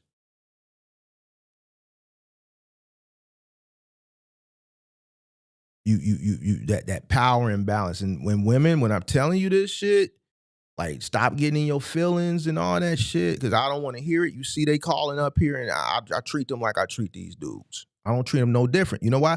Because at the end of the day, the industry is the industry. Their industry doesn't have a special place for people who are physically challenged as it pertains to what the job entails. If you want to come into it and you want to play with the big boys, then bro, you gotta, like, we not, you know what I'm saying? We're not treating you any different. You still fool too. You wanted to come over here and get into this labor intensive shit, and you thought that you was gonna be capable of doing it, and then you get mad when motherfucker tell you can't, and then take advantage of you based on your inability to do it. I didn't hype you up with that DEI shit. And then your crew is treating you. They treating you because they know you ain't, you don't know.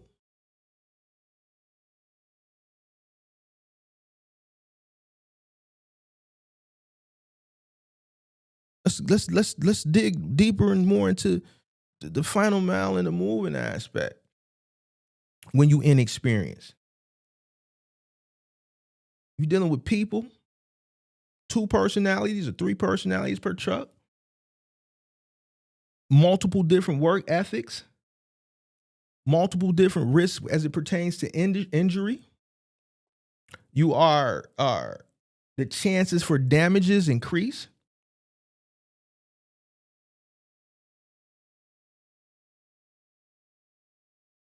You got people who are, let me talk about this too, man. We talking about people who ain't never been on a truck, and I'm giving you real world experiences. Let me tell you about when you got final mile guys and you got movers on the truck and you ain't never been on the truck. It's a term, and my real guys that's really out here that's getting to it, it's a term, it's called truck talk. And this is something that whenever I hired a person, I said, man, look, I'm gonna put you on this truck. Don't get caught up in the truck talk, because it ain't gonna go the way you think it's gonna go, bro. See, whenever you sitting at the helm or you the boss, you're gonna be the worst guy always. You gotta understand that. You're gonna be the most hated. Don't get caught up in it. Everybody gets caught up in it.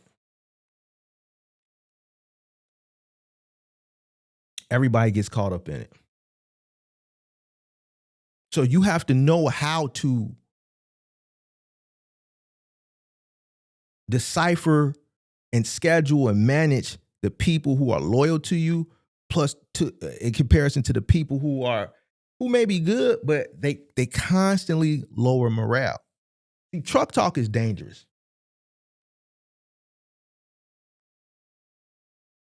You know, you have people on the truck, and to the people in the truck, you gonna be all type of bitch ass niggas. This bitch ass nigga, man. Can't stand this bitch ass nigga, man. Man, bitch ass man, man, how you gonna try to make us do one more job, man? Man, Joe, I'm tired, bitch ass nigga. Man, when I get back to the office, I'm gonna beat his motherfucking ass. I'm gonna beat that motherfucking ass, man.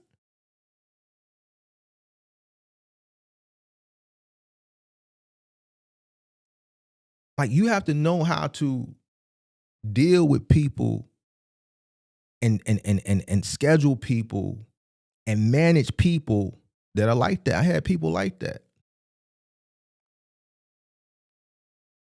I don't give a fuck, bro. I'm not emotionally caught up in this shit, nigga. I need you to work, nigga. I already know you don't like me, but you a good worker. We know why you don't like Big Mark. I get it, but still you a good worker. It was a guy, I told the story last week, I think in the Discord. It was a, and this is what I'm saying, you got to know how to manage people so that people don't get misled and they morale get lowered and they fall victim to it. You got to know who's a sucker, who's a hater versus who's loyal. Let me tell you something. There's a motherfucker, I'll never forget this shit, bro. I got like, I'm like, bro, my years, but I could tell stories for fucking ever, bro. I'm sitting in the office one day. Now, normally when a truck pull up, the driver we only need the driver or somebody. It don't even got to be the driver to come in to the office, turn the keys and the paperwork in, and that's about it. Everybody got their schedule for the most part. So the other helper, they'll just get out the truck once the truck parked, and they'll just walk to their car. Or if they got a ride waiting, they'll go straight to their ride or get into their car or walk to the bus or whatever. They didn't have to come in the office. Some people just never came back in the office if they didn't have to. Some people did. But the driver or the team lead would always have to come in, obviously, and turn in the keys. Paperwork. Now, this truck pulls up, and for some strange reason, all three of these guys came in. Now, mind you, these two guys that came in, they don't never really come in when the truck come back because they had no reason to. And it was when they came in, the driver is handling the paperwork, and he's actually the person that's on the truck doing all the shit talking. So they just standing in the lobby area, just standing around, nothing. They not in the other office talking to Stack, my brother, Genesis. They not in my office talking to me. They just literally standing around. And you know me, I got situation awareness. Why? Because this is odd. They've never done this before. So I'm trying to figure out what the fuck is going on. My antennas are up because this shit is weird, right? And they just standing. Now this guy's doing all the normal shit, turning in the paperwork, talking to them over there. Then he come and talk to me, respect, man, Mark. So yeah, just regular small talk, everything good. Yeah, all right. Everything good, Mark? All right, man. See you guys tomorrow. He leaves. So now these two dudes are standing, they still standing. They're like, man. I'm like, bro, what's up? Why y'all standing here, bro? Man, because this motherfucker was on the truck all day, bro. He been mad all day. I don't know what I did. I can't remember what I did to piss him off. I don't know if I made him do some extra work. I don't remember what it was. But they was like, man, this motherfucker been on the truck all day just talking shit, man. He said, man, when he get back to the yard, he gonna beat your motherfucking ass and this, that, and the third. He was gonna do all type of shit to Big Mark. He was gonna do all type of shit to Big Mark when he got back to the yard. Now, we know that ain't gonna happen. But on the truck talk, he was the toughest motherfucker the Chicago has ever made. He was gonna beat me all up and down fucking Stony Island. He was gonna beat the shit out of me in the yard. He was gonna drag me outside, drag me by my locks, beat the shit out of me, ram my head and beat the shit, fuck me up and beat me. So they was like, we was in here to see him do it. Now, mind you, the mentality, bro. So y'all gonna stand around to see him do it. Y'all ain't gonna warn me. Y'all ain't gonna tell me. So if the motherfucker did happen to do it, y'all just wanted to witness it. Y'all wasn't gonna intervene. Y'all didn't want to. So I know what type of motherfucker y'all is. Man, that motherfucker ain't on shit. Y'all think y'all blowing the whistle on what he's saying is making me like y'all more? No, I'm a real nigga. I'm looking at y'all niggas, so y'all niggas was gonna stand around and wait. That's what y'all was staring. Y'all wanted to see this shit happen.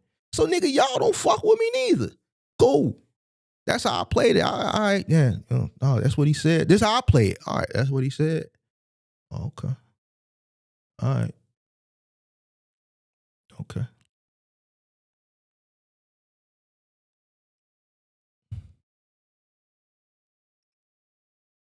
Y'all more snakes than Buddy.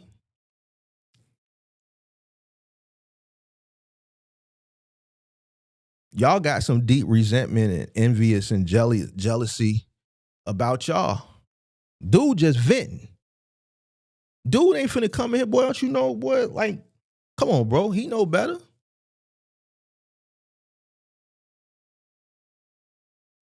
He know better. But y'all was just gonna stand there. Like, y'all walked in to really, cause y'all wanted to see that shit happen.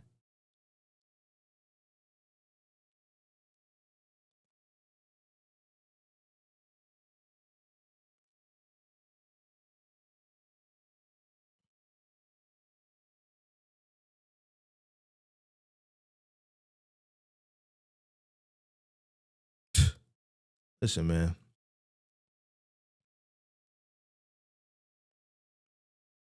A lot happens out here, boy, as it pertains to this trucking, box trucking, and I could tell you stories, bro.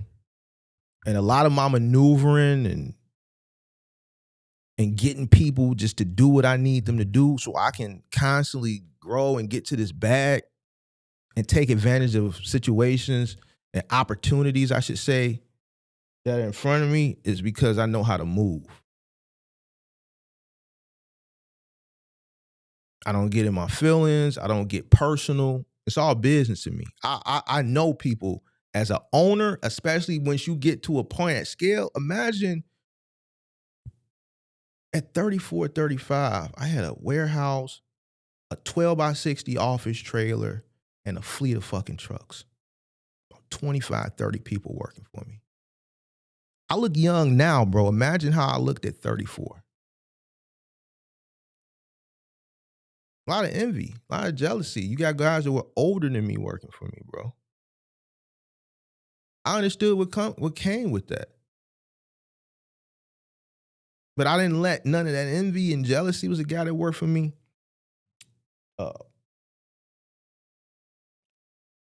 It was known that nigga didn't like me, but he was still a good mover. He never expressed that to me directly. And one time when he did get out of line, you know, Big Foe was right there because that's what Foe was there for. He handled that shit. I'm getting to the money. I don't let personal things, because I know the higher you go up, I know what come along with it. I'm not gonna let that get in the way of me getting to this bag.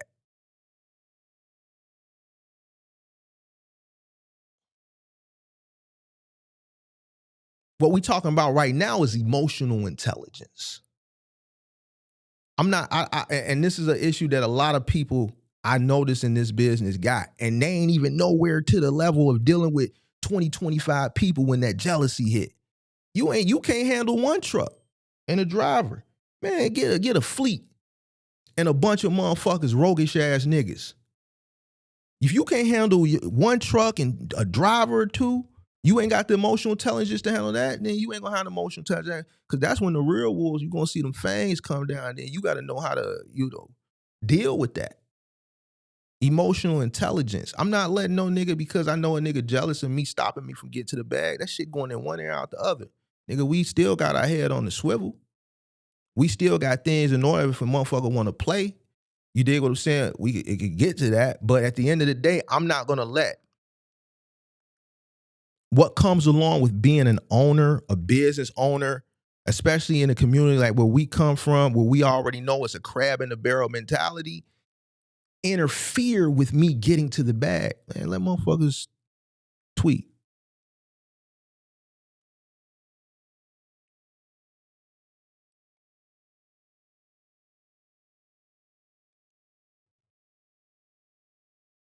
You got to have some level of emotional intelligence.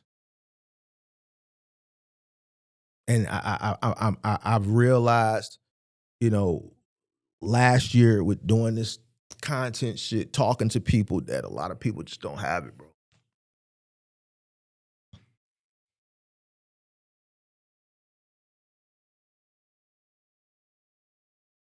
One year.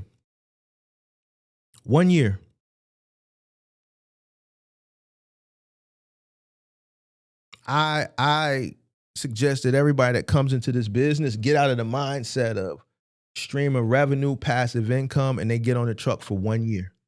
Minimum. Why? Let's start with the last thing that I was talking about, instinct. You need to build your instinct. You need to understand the people that you got working for you. You need to understand the shit that's going on out in the field. You need to build your instinct,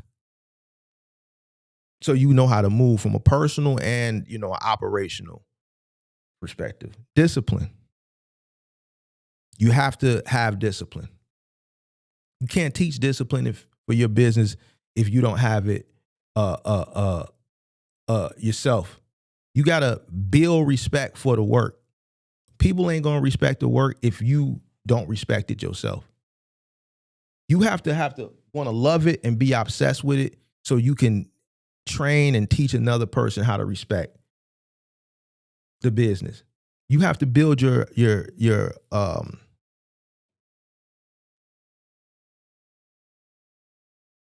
operational intelligence.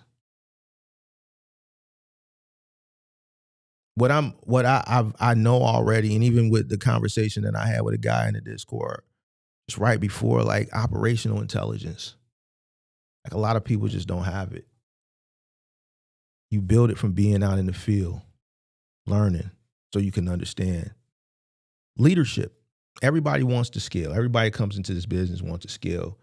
You have to be in the field and grow one brick at a time, one person at a time to train you how to be a good leader. I had experience in management with big box retail, and then from a more local perspective in urban clothing and Bieber shop. I'm not Bieber shop, urban clothing and cell phone shop, to have experience in leadership, not logistics, but that was enough to transition over while I was learning logistics from a final mile and a moving standpoint. That entry level from a big box retail, just retail, it was enough to help. But you have to understand leadership. You got to know how to lead people when to J down on a motherfucker versus it'd be so many things that I've overlooked. It'd be things that I know is going on. I know everything is going on in my business. There's things that I know shouldn't be going on, but they're minor, and I just act like I didn't see it. I overlook it because it's not pressing at the moment. So you got to know when to J down versus when to overlook certain things. When to push versus when to fall back. How to, for lack of better words, manipulate people into doing the things that you need them to do to meet the needs of the business. Listen, I'm about meeting the needs of the business. This is something that I learned when I worked at The Gap, because this is something that they always used to say. They really didn't like the word no as it pertained to what needed to be done from the day-to-day operational perspective. If you worked in the stock room and they were shorthanded on the sales floor and they needed the salespeople to sell, but they needed the stock associates to come and ring on the register, you might not want to ring on the register because you wanted to work in stock because you didn't want to deal with people. Yo, I get that, but we need you to meet the needs of the business. We had multiple call-offs. We need the salespeople on the floor selling to customers, not ringing on the register. We can have you ring on the register. You ain't a seller. They know how to sell. They know what relaxed fit versus boot cut versus slim fit, how to sell that to a customer. You don't have that experience in training. Only thing we need you to do is come scan this shit, put it in the bag, take these sensors off so that we can have more people on the floor. I get it. You don't like dealing with people, but we need you to meet the needs of the business right now. And I understand that in this industry, dealing with the type of people that work in this industry, there's a form of manipulation that has to happen. Manipulation, for lack of a better word, right? Because you have to get people to do the things that you need them to do to meet the needs of the business. I'm not really concerned with what you got going on, pimp. I'm in business to make money. I'm not in business to hear no. I'm in business to hear that if an opportunity exists and I present it to you, I want to hear yes. So if I got to finesse you or manipulate you into doing what I need you to do, taking on an extra job.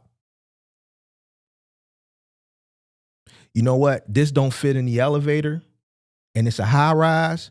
You know what? And they live on the 20th floor. I'm going to charge them for that. And I'm going to incentivize you for going up 20 flights of stairs with this long ass couch. I'm incentivizing you. And I might have to finesse you a little bit because I need that money, man. I don't give a fuck that it's 20 flights. You know why I don't give a fuck that it's 20 flights? Because I ain't gonna never have you do something that Big Mark ain't never did. Big Mark went up more than 20 flights. I think the highest I went up was like 40, 45 flights. It took some time. It was 3 of us. We took a few flights at a time and then we rotated. The customer was willing to pay. So we hit the stairwell. Big Mark ain't going, I don't give a fuck that it's raining. You know why? Because Big Mark done got soaking wet plenty of times. I don't give a fuck that it's snow outside. Put your boots on, pimp.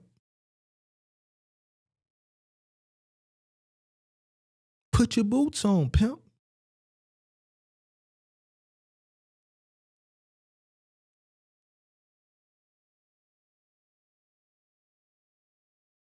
You got to have leadership credibility.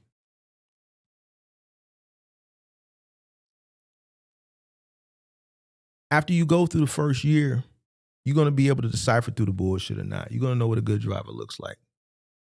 You're going to know if you're doing OTR, what a bad load looks like and how to go about booking loads off a load board, how to properly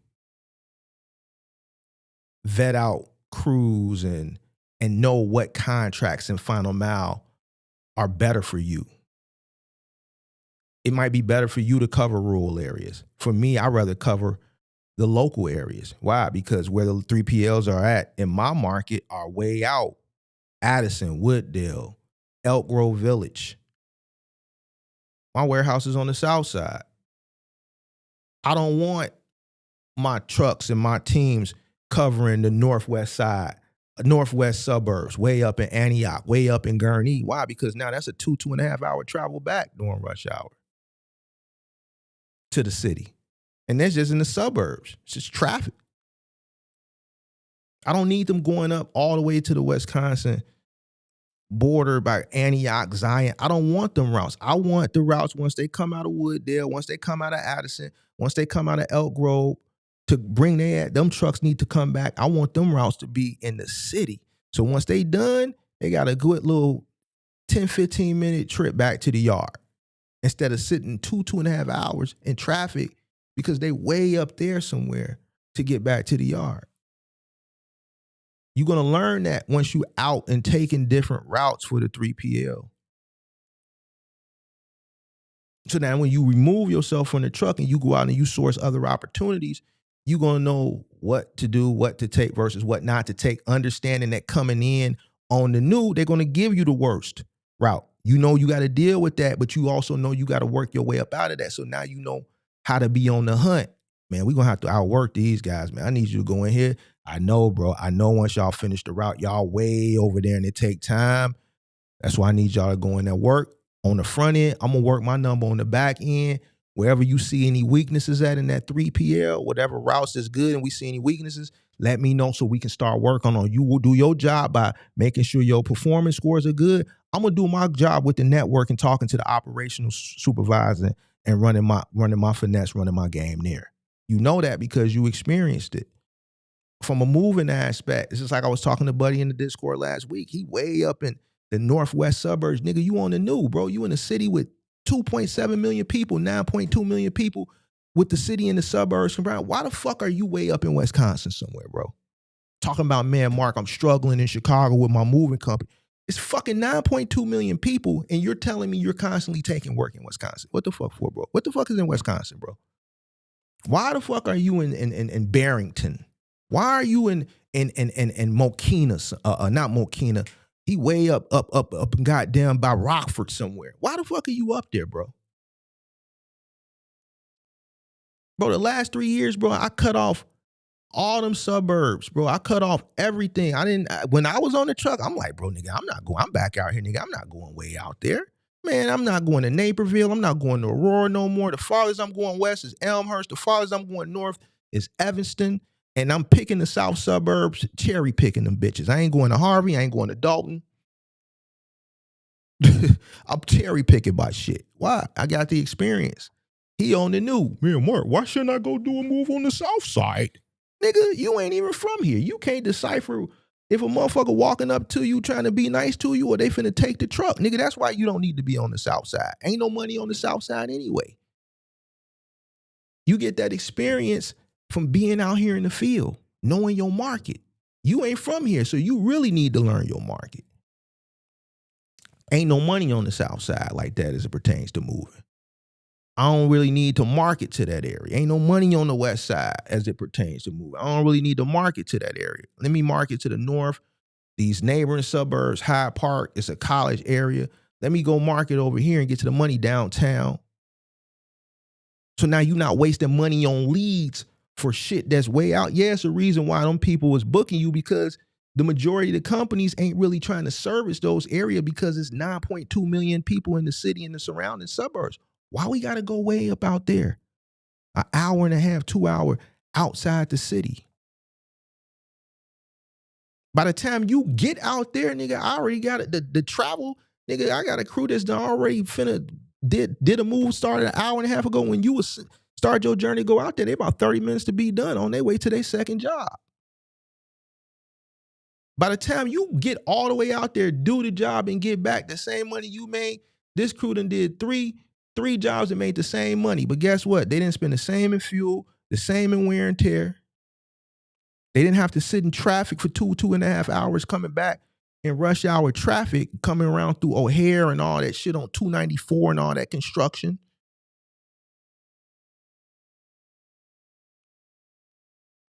You wouldn't know that unless you've been out here and know the field.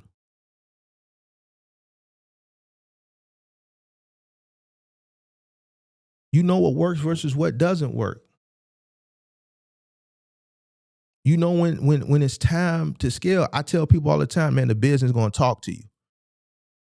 They don't even know what that means. They think the business is talking to you. Business ain't saying shit to you. The business is really telling you sit your dumb ass down somewhere, bro. You don't listen. You want the business tell you to go get another truck.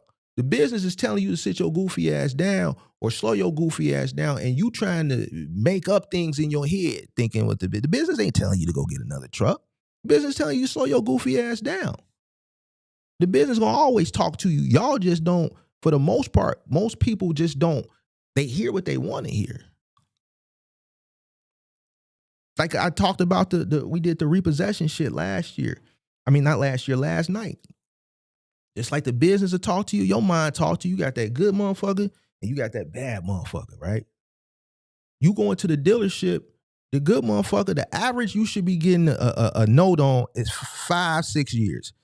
60 to 72 months, that's max. Once you're going past 72 months, if you got to stretch out a finance loan beyond 72 months, 6 years, you probably need to be looking at another car.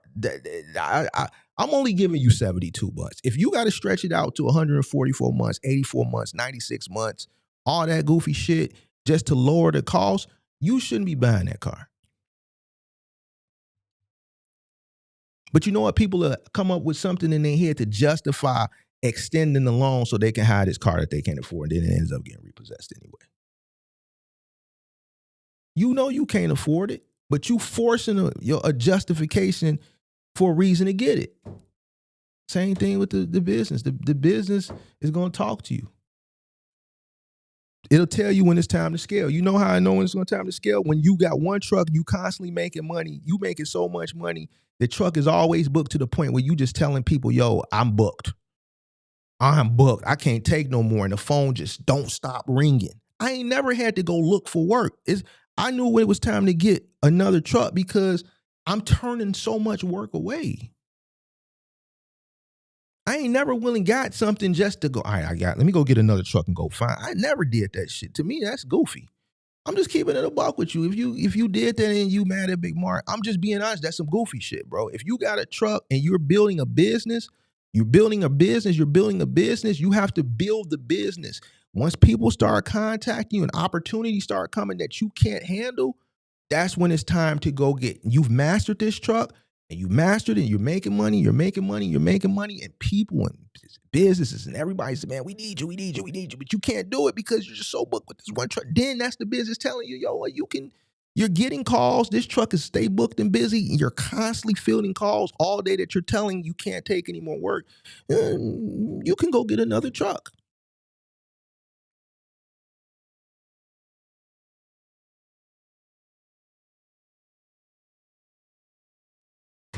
But you know what I see people do? This is what I see people do. They struggling in one truck and then they justify getting another truck by saying, well, this truck ain't making money. So if I get to go get a second truck, that's the truck that's going to make money. To me, for the life of me, I still can't figure out why people think like that. I really don't know, bro. To me, I don't get it. And this truck ain't really making no money, but if I go get the second truck, then that's going to be the truck that brings in, because now this truck is going to cover the cost, and then this truck will be the profit. No. You still haven't figured out how to be profitable in the first truck. So the only thing you're going to do is duplicate whatever the fuck is going on in the first truck with the second truck. If the first truck is losing, then that's all you know how to do at this point is lose. You ain't figured out how to win. So how do you think going and get a second truck is going to be profitable when you ain't figured out how to make the first? You just going to lose twice now. You going to lose times two. Because that's all you know how to do at this point is lose. You a loser. You ain't a winner yet. You duplicate whatever the first truck is doing.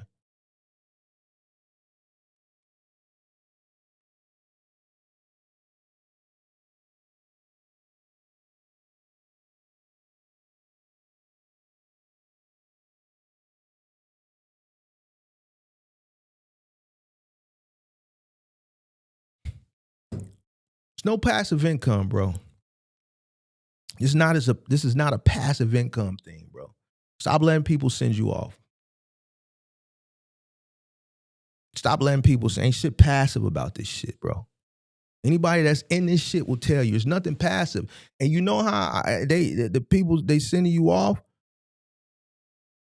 and not fuck how they sending you off. It tells a lot about a person that believes that something that it's operational and has to be managed every day can be passive. That means you don't even have any investments. That means you have no passive income, because when a motherfucker told you this shit, you should know it's cap anyway.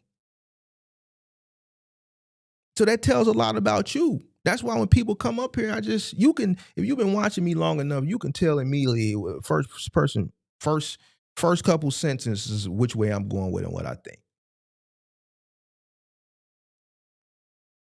Motherfucker tell you don't have to know anything about trucking as far as understanding if it's passive or not, because you know that it has to run every day. So how is it passive? If it has to run every day, it has to be managed every day. So what's passive about it? Passive is something that you invest in and walk away. Boom. You know motherfuckers who can invest into a trucking business for passive income is motherfuckers that's really playing with a nasty bag. You talking about major M's. Why? Because they can pay somebody $150,000, $200,000, $250,000 a year to build the business for them with the understanding that they're willing to operate at a loss for maybe 5 to 10 years. That's passive to them. It's not passive to you when you come from humble beginnings and you ain't got a pot to piss in or a window to throw it out of.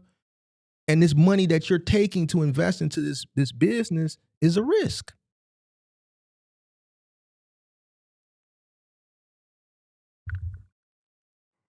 Doors of the church is open, man.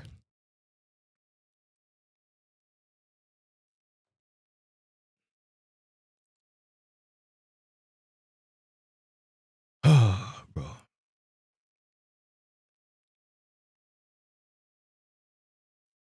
Where's the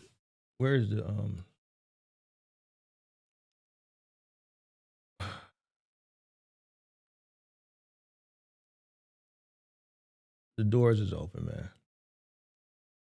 Line is open, bro. Line is open. Hit the like button. We got 70-something people. We got 50 likes, man. Hit the like button, man. Somebody called yesterday. I was gone already. 312-772-5483. We got a super chat. What market did you start in? Sweet. What market did you start in with how many trucks? I started in Chicago with a pickup truck. Anybody that starts with trucks, I think you're crazy. If you start with a multitude of trucks and you ain't got no knowledge, you tweaking.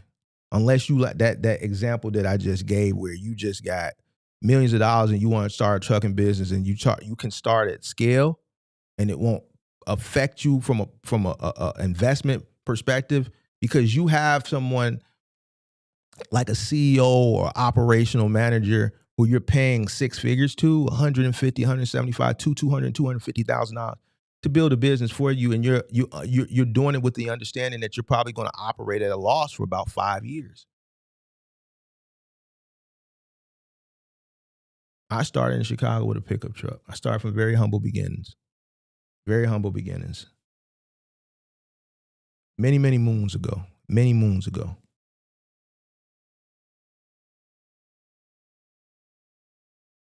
All right, man. Line is open, 312-772-5483. I'm going to put the clock on, bro. I'm not waiting. I'm not going to be like waiting for people to call, bro, today, bro.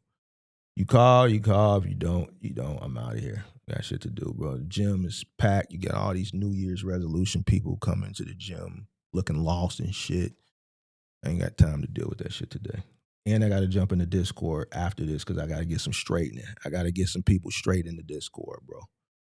I got to get some straightening in the Discord too. So I got shit to do. I got to get to the gym and then I got to get in the Discord while I'm getting prepared, headed to the gym. And probably throughout my workout, I'm going to have to be in the Discord getting some shit, some straightening got to get going on. Some people that's just tweaking. They tweaking, bro.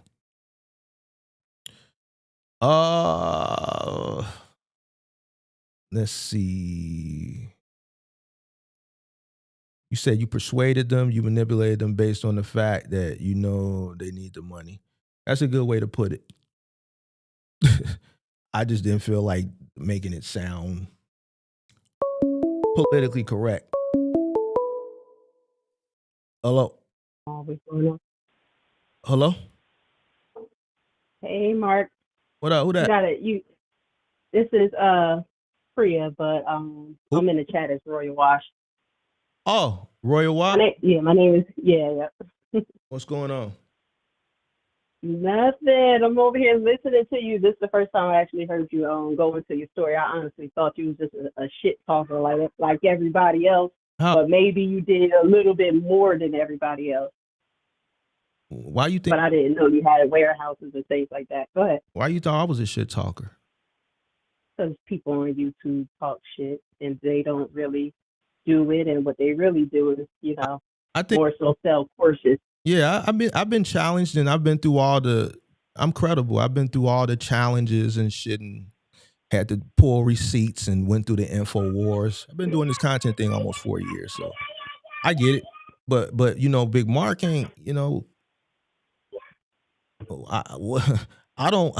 If I was watching me and I didn't know me, I wouldn't take me as a shit talker.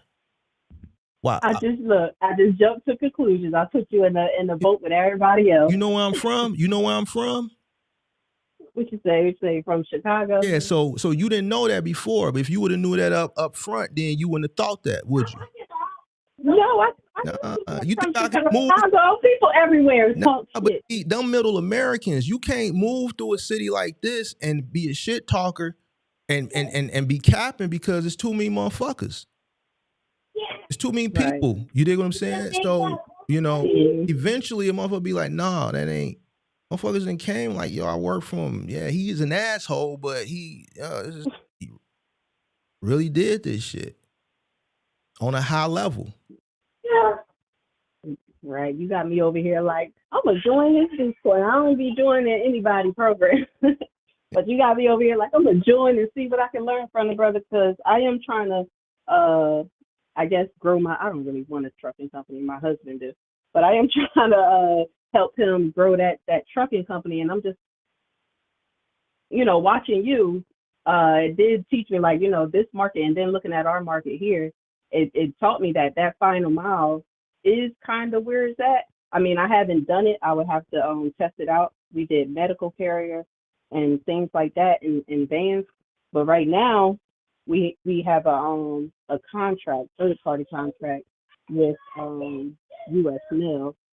So, I kind of still apply for that, fill out whatever it is that I had to fill out. But I'm not one to be just waiting around. Who was we? Who was we? You said we. Yeah, me and my husband. Oh. Yeah. So we do truck washing. We trying to find our footing and things like that. Like we're trying to pull away from the truck washing and more so enter into this. Well, he is. I'm not. What but where do you live? He is, I am. Where you live at? We're in Jersey. So you got a truck washing, like a mobile truck washer, or you got a actual brick and mortar? A mobile. So what, you got like a van with a tank? You got a van with like a 55-gallon tank in the back, built into the back or something? We got a box truck, a 16-foot box truck with 250 gallons in it. Okay, so what's the issue? Why are you trying to get away from it? Oh, we've been in that business for a number of years, about 12 years, 12, 14 years. It was good when it was good. And now, in New Jersey, a lot of our customers have moved away. And, sometimes you just feel a little tired and feel like, all right, let me try something different. And we always did the vans, delivering stuff with the vans and stuff on the side of it. So we did the van stuff for about 7 years. 6, 7, one of You them, say you're off and on. tired. You tired of washing trucks? Yeah, I'm tired of washing trucks. So what you think if you get in the final mile? What you think is less labor than I'm not going to be laboring. doing this? I'm not going to be labor. I know it's going to be work. I did junk removal, I'm just trying to find my footing. So me as a woman, I've done these things. So I hear where you're coming from. You say something is heavy and you got to move that stuff. That stuff heavy. So who gonna do it? Because you ain't coming out here to learn how to. I ain't doing it. I'm done. Right. So who's gonna come out here and learn the business? He's gonna do it. We're gonna hire some people. We not in the. How old is your husband? He's 34, 33, 35. One of them. We don't celebrate birthdays. That's a whole nother story. Okay. I mean, that's what you want to do. Go for it. Just make sure you understand what you're investing into. Right. That's why I said, seeing that you done it and you did it on a great scale, who better than to learn from? Like I said, we're not really in a rush, so it's going to be more so a learning thing. He do want to buy another truck. I'm kind of on your page a little bit, like, all right, you feel like it's time to buy another truck. Who's going to operate that truck? You operating this truck. Who's going to operate this truck? I mean, we can always test it out and see. So who's going? What do you think about that? So what you going to do with the detail, the mobile truck wash? Y'all just going to let it go? Right now, we're just operating it on the weekends. We, calling up some friends, family, seeing if they want to kind of take over it for us. But we'll see, because we do want to, like you said, we do want to get a lot and just be stationary with that right there. Well, what's stopping that?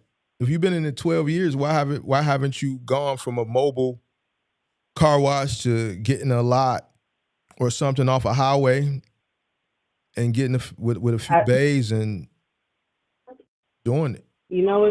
I think when we first started, I don't even think we even too much thought about it. I think we was just trying to survive. We were just trying to survive, and then as we got older, I'm just like, all right, we got to get out this just trying to survive stage and actually grow in something. So y'all tried to survive for 12 years? That's I'm just trying. I mean, but when I say trying to survive, maybe we was, I don't know. It's expensive in New Jersey, of course, but I don't know. Like we made good money. We made good money before COVID, definitely. But okay, I mean, if you want to try to find them out, I mean, I would do extensive research. I would understand what you invested. I just wouldn't buy a truck blind without right, understanding. Exactly. It's a lot of labor. It's a lot of back-breaking work. Turnover nowadays is very high because you need people. And just to be fully transparent, when I started, it was a long time ago. It wasn't in this market. So when I started, there was a lot. The world was just a different place. Could I do what I was able to do in the time frame that I was able to do it in today's market? No. I'm the first person to tell you that. I've always been transparent. And I think that's why I've amassed the following that I have. I know I would not be able to duplicate in this time the way the world is now what I was able to do then. It was just a different world we were in. A lot of things have changed. One of the main things is just the mindset of how people look at work. I didn't have to compete against the gig economy. I didn't have to compete against influence that were pushing be your own boss. I didn't have to compete with none of that. A person's biggest issue that has every single resource to do this business as it pertains to the equipment, money, and the know-how, if you got every And then single working. resource to do this business, your number one problem is going to be people. And that wasn't an issue back when I got started. People wasn't an issue. Like every day, it's just like people wasn't. I don't think I've ever had to even put an ad. People was ready to work, and now everybody want to get paid half about more than you make. So it's just a lot of variables that you have to understand, especially when it comes to like something like Final Mile. Because of the work that's associated, not to deter you, but like I'm very transparent. So I No. the highlights and the lowlights. So that way you go into it with a full understanding of what you're investing into. So that way, you know, whatever happens, you can't say Big Mart didn't tell you. Yeah, no, look, I'm the type of person when I go to reviews, I go to the 1. I don't even go to the 5 because that could be lies and everybody's experience is different. I want to see underneath what it really is like. So I hear you. Mm-hmm. I hear you. I believe it. You know, I'm thinking about it in my head, been thinking about it in my head, and I'm like, we'll see. That's why I said he want to do this. I don't want to do this. I want to do something more passive, like you said. I want to do something where I ain't, you know, he don't have to show up to work like that, and I don't have to show up. Well, this is definitely not. This is definitely not exactly. That's why I said this is what he want to do. Mm-hmm. Me, I want to do something passive. He want to do this truck stuff. That, like you said, this truck is not passive at all. I was like, I don't know what everybody else be talking about, but no. They don't really understand. You gotta go to work. They don't understand business. The people that's selling the idea of passive, a lot of those guys don't know business, and the people that believe that it's passive, they don't understand business, and clearly they don't understand investment, because if they understood investment or they had investments, they would know off back that there's no way that this could be passive when it has to be managed and operated daily. It's something that you can just invest into and walk away from. Mm-hmm. Yep, and that's what I'll say. That's what I'm looking for. Something to invest in and just be like, oh, well then it looks okay. I just want to micromanage. I don't even want to have. I want to just have cameras up. You were part of the mindset too. Like, but look, I don't want to do. I don't necessarily want to. I want to buy land and I want to do truck parking and trailer parking and stuff like that. I have my cameras up and I just watch. What's holding you back? Finances. So not finances. I know eventually we're gonna get there. Okay, so in order to get the capital, then you got to put the work in. So here's the thing: you have to be self. I'm not afraid of that. I'll do that. You just said you want to micromanage. You don't want to get your hands dirty. But look. Let me tell you something that you was right. You said I'm a motherfucker that talks shit. You just thought I was another motherfucker. I do talk shit. I talk it every day. Yesterday I did it twice. Now ask yourself, how am I able to just sit here and talk shit? I live in Chicago, downtown Chicago, because I put the work in. You have to put the work in to be able to invest in things that can bring you passive income. You got to get the money to invest. I'm already knowing. You see what I'm saying? So you got to put the work in somewhere. It's not going to fall out the sky. Like, you got to do something really, really hard for a certain amount of years. If you want to expedite that shit, then you need to sacrifice more and be more disciplined, so that you can, not necessarily speed up the process, but maybe make it, or get there in a timely manner. Okay, so get there in a timely manner without wasting time. And then while you're doing it, simultaneously investing into these things on the side that can provide passive income while you're still growing that business, so that you can ultimately remove yourself from the day-to-day aspect of the business, and then sit back and live a life off the passive income vehicles that you were able to build while you were doing the work. So even right now, what you saying, you just want to manage something, but you saying you don't got the finance. I know I'm gonna have to work. Working. I know I'm gonna have to work. We're gonna keep of course we're going, this is his dream, the box truck stuff, that's his dream. So of course we're gonna keep the box truck, we're gonna keep the wash truck, and we're gonna make it work. What's dreamy about this? What you want to call it? This is what he want to do. This is goals, his plans. I don't see. I'm just standing by him.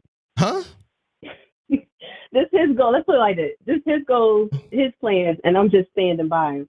Like you said, this how I feel. His goals, his plans is going to help me get to where I want to get to. So I gotta help him. So he got as much as I can to get them there. He got to break his back so that way you can take the risk with the money. No, look, no, because I wash trucks. I wash trucks with him.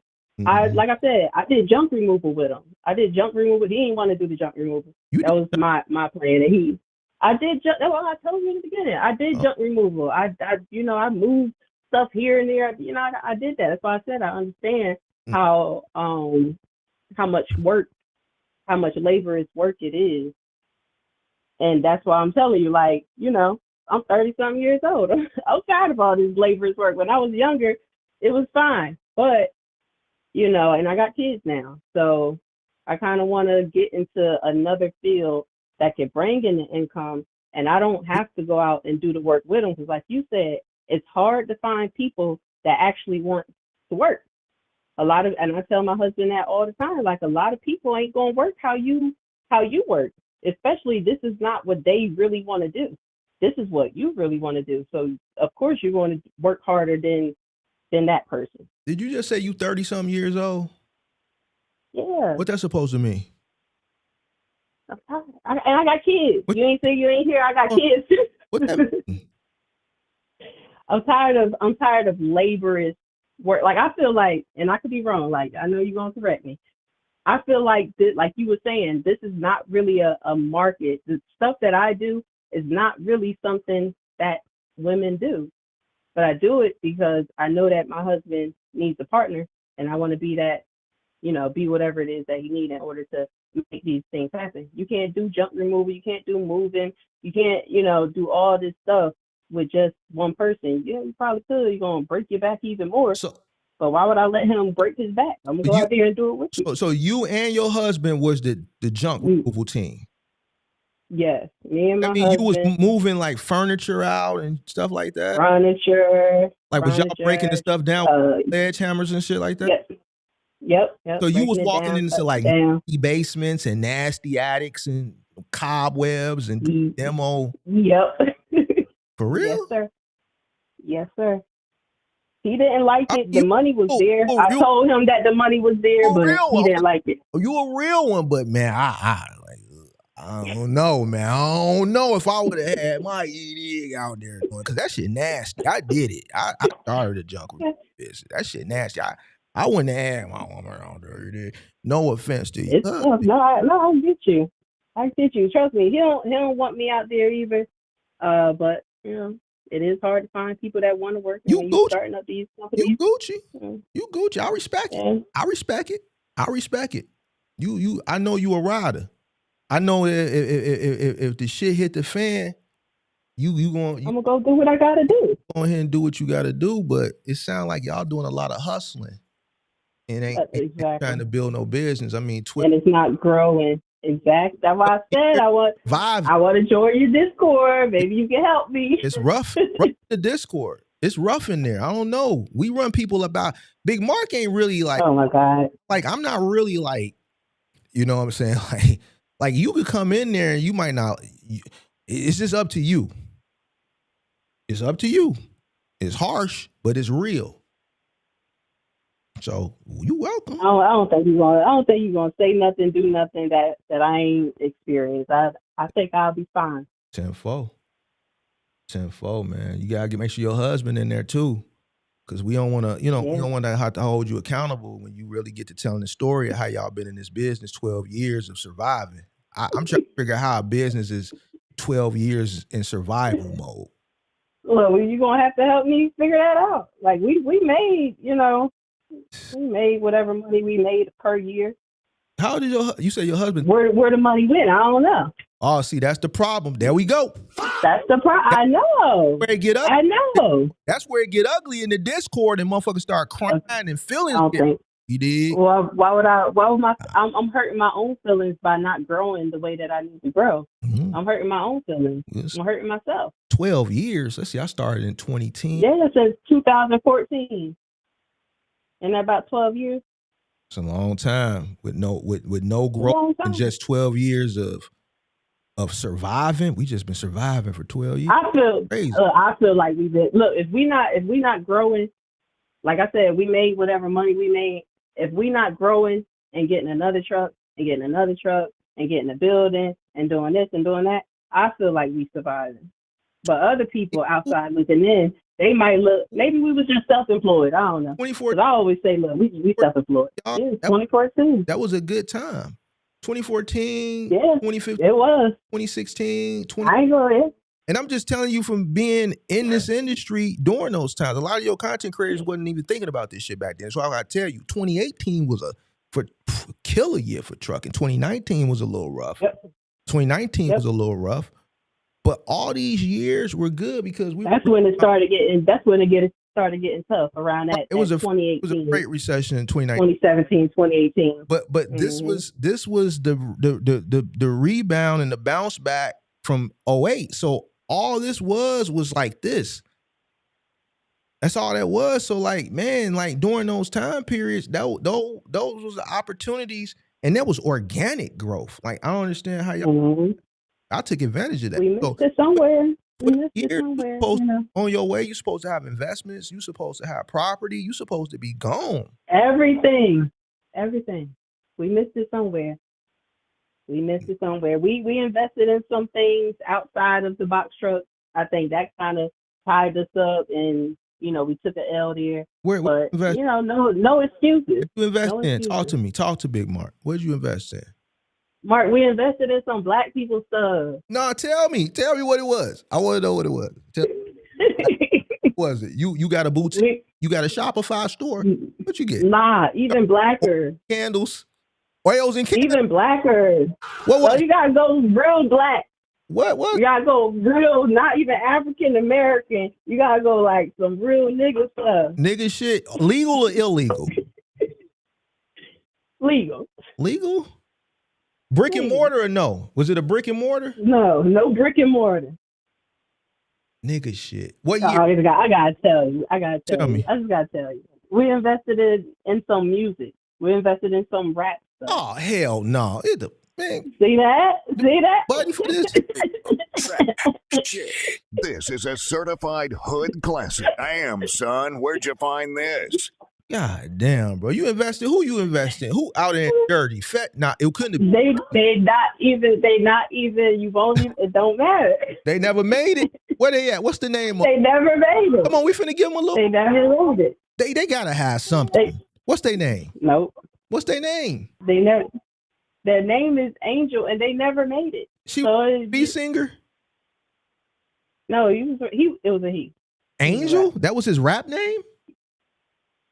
It was, look, I forget the man rap name. That's how he was. Tired. Your money. That's how tired I be getting of this stuff. Wait a minute. I be getting tired of this stuff. He was a friend.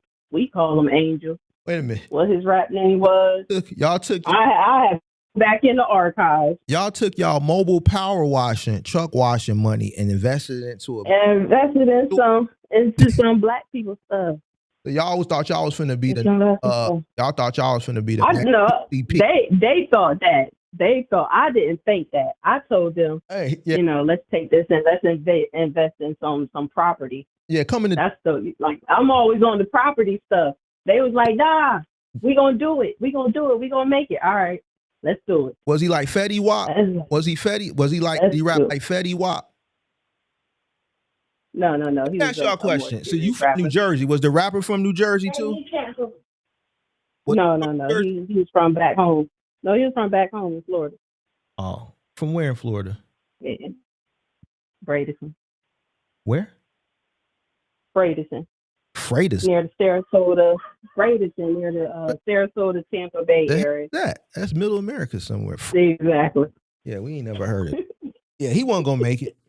Y'all should have known where he was from. Like, how you gonna say Fraterson? I told you I didn't want to do it. I didn't really want to do it. Business decision. Yeah, hey, tell your husband, man, we gotta hold him accountable. Wasn't no nigga from Fraterson. It wasn't just him. It was somebody else. It was somebody else in the thing that we just was taking advice from, and I think he kind of bigged everybody's heads up except mine because I wanted to. I'm just trying to get some profit out of the whole thing. I'm just following. Mark, I'm following, and I just want to get some property at the end of this. I just want to start my real estate journey at the end of this. The time to buy was back when y'all got started. 2014, 2015, 2015. That's when I started. Stop already. 2014, 2015, 2016, 2017, 2018. Mark, you hurt my feelings. Yeah, everything. I just be like, man. Stop, Mark. You hurt my feelings. I be looking at the market all the time. Yeah, that was the time to buy. This place that I'm in. I was looking at the market all the time. This place that I'm in right now, I got this place in 2014. Everything I got is in the every year. Huh? Yep, I see the market change every year. Because everything was cheap. Everything was cheap. We was running from 08. That shit was dirt cheap. Like, man, shit. Nigga, if you bought anything before 2020, and I really want to say 2018, 2020, you up. That's why I'm like, dude, y'all was doing this shit in 2014. Y'all missed. Yeah. Damn, man, that's fucked up, man. I'm sorry. So we starting. You know, I don't want to say we starting all over again. I don't feel like we starting all over again. But I do want to be wise in my movement moving forward, for sure. So I said, if you did it, you know, I'll take your advice on how you see fit that we should go. I don't know what the Discord look like. I don't even know who all up in there, but. You know, I'm more so if there's somebody on your level that done did this, I'm more so looking to learn from people like that. There, but a lot of you gonna have people in different channels that specialists in different channels. But I'm in there, and I just based off of here. I mean, come in there. You just gotta come in there, and you gotta when you see I'm in there live in there in the voice chats, and you get that notification. You just gotta come in because what the shit that's in there you can't go replay. Like if I'm dropping gems in there and I get more graphic and more detailed in there, but once like when I'm in there and I'm talking, like there's no replay. Like it's you got to be there, you know. You got to be there or you're not there. So, you know, it's just what it is. So, sound like y'all wires is crossed. It sounds like y'all still a little immature as far as. You know,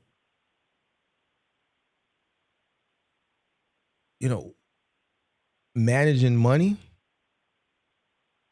and just take that. You know, and like you husband and a wife, you got two brains. I'm working on that now. You got two brains. I'm working on that now.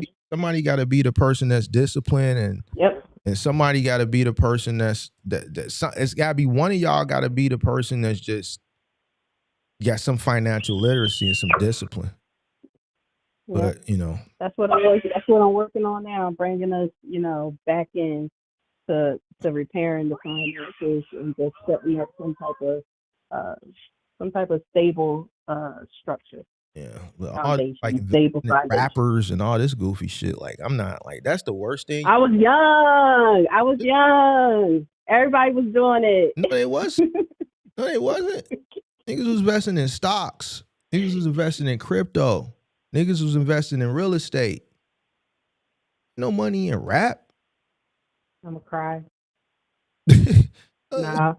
I'm from somebody from Fratersville or whatever you said. You know, we talked. Me and my husband talk about this. I was just telling my husband, stop bringing that up. Like, don't tell anybody else. You can't cry over spilled milk. So all we can do is move forward. Different if you was from like New York or Atlanta. Like you gotta be from Atlanta and Chicago. Or LA, Atlanta, Chicago. You know what I'm saying? Then you could use, he might have would have had a little clout. Because during that time period, drill. And then you got Atlanta, but like Fraterville, like, nah, man, don't never tell nobody else that.